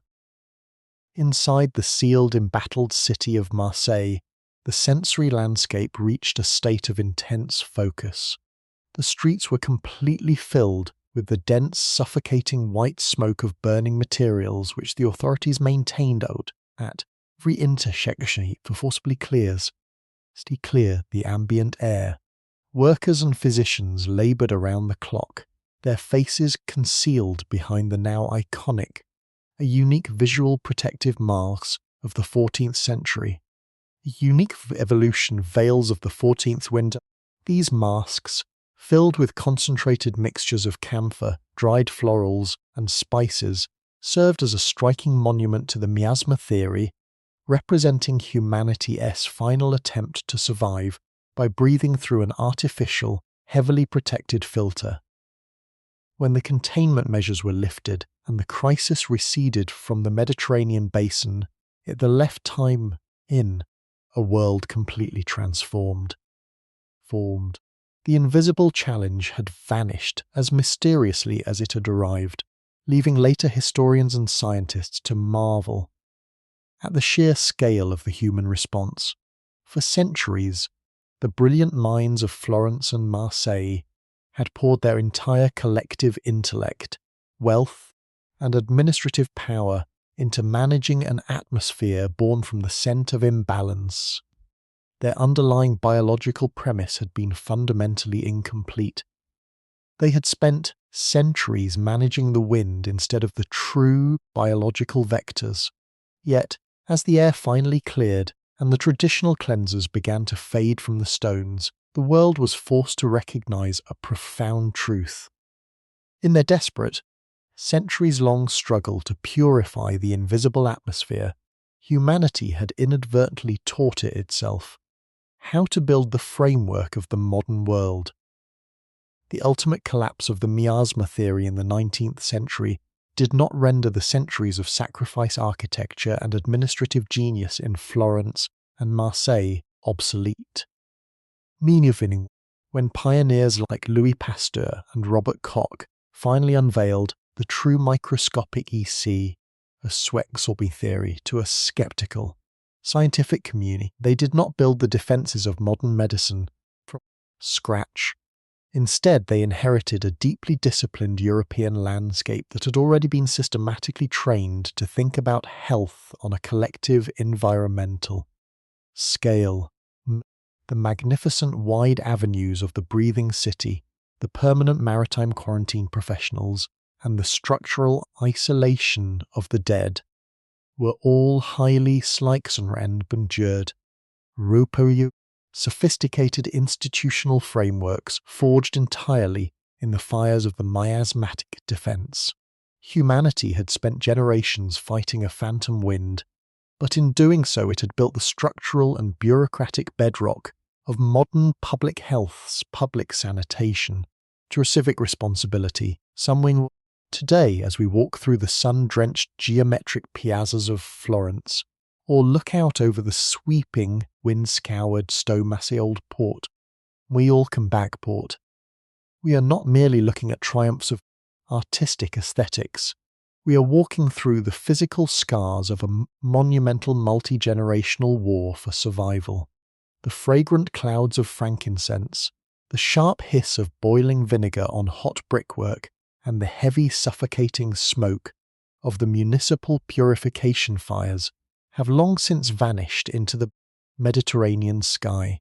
Yet the timeless lesson of the Miasma Protocols remains permanently etched into the stones of these cities and the fabric of our modern civilization, proving that when faced with an invisible, all this terrifying enemy that threatens to completely tear society apart, the ultimate measure of human resilience, to innovate, to organize, and to fiercely protect the shared an environment that sustains our collective breath.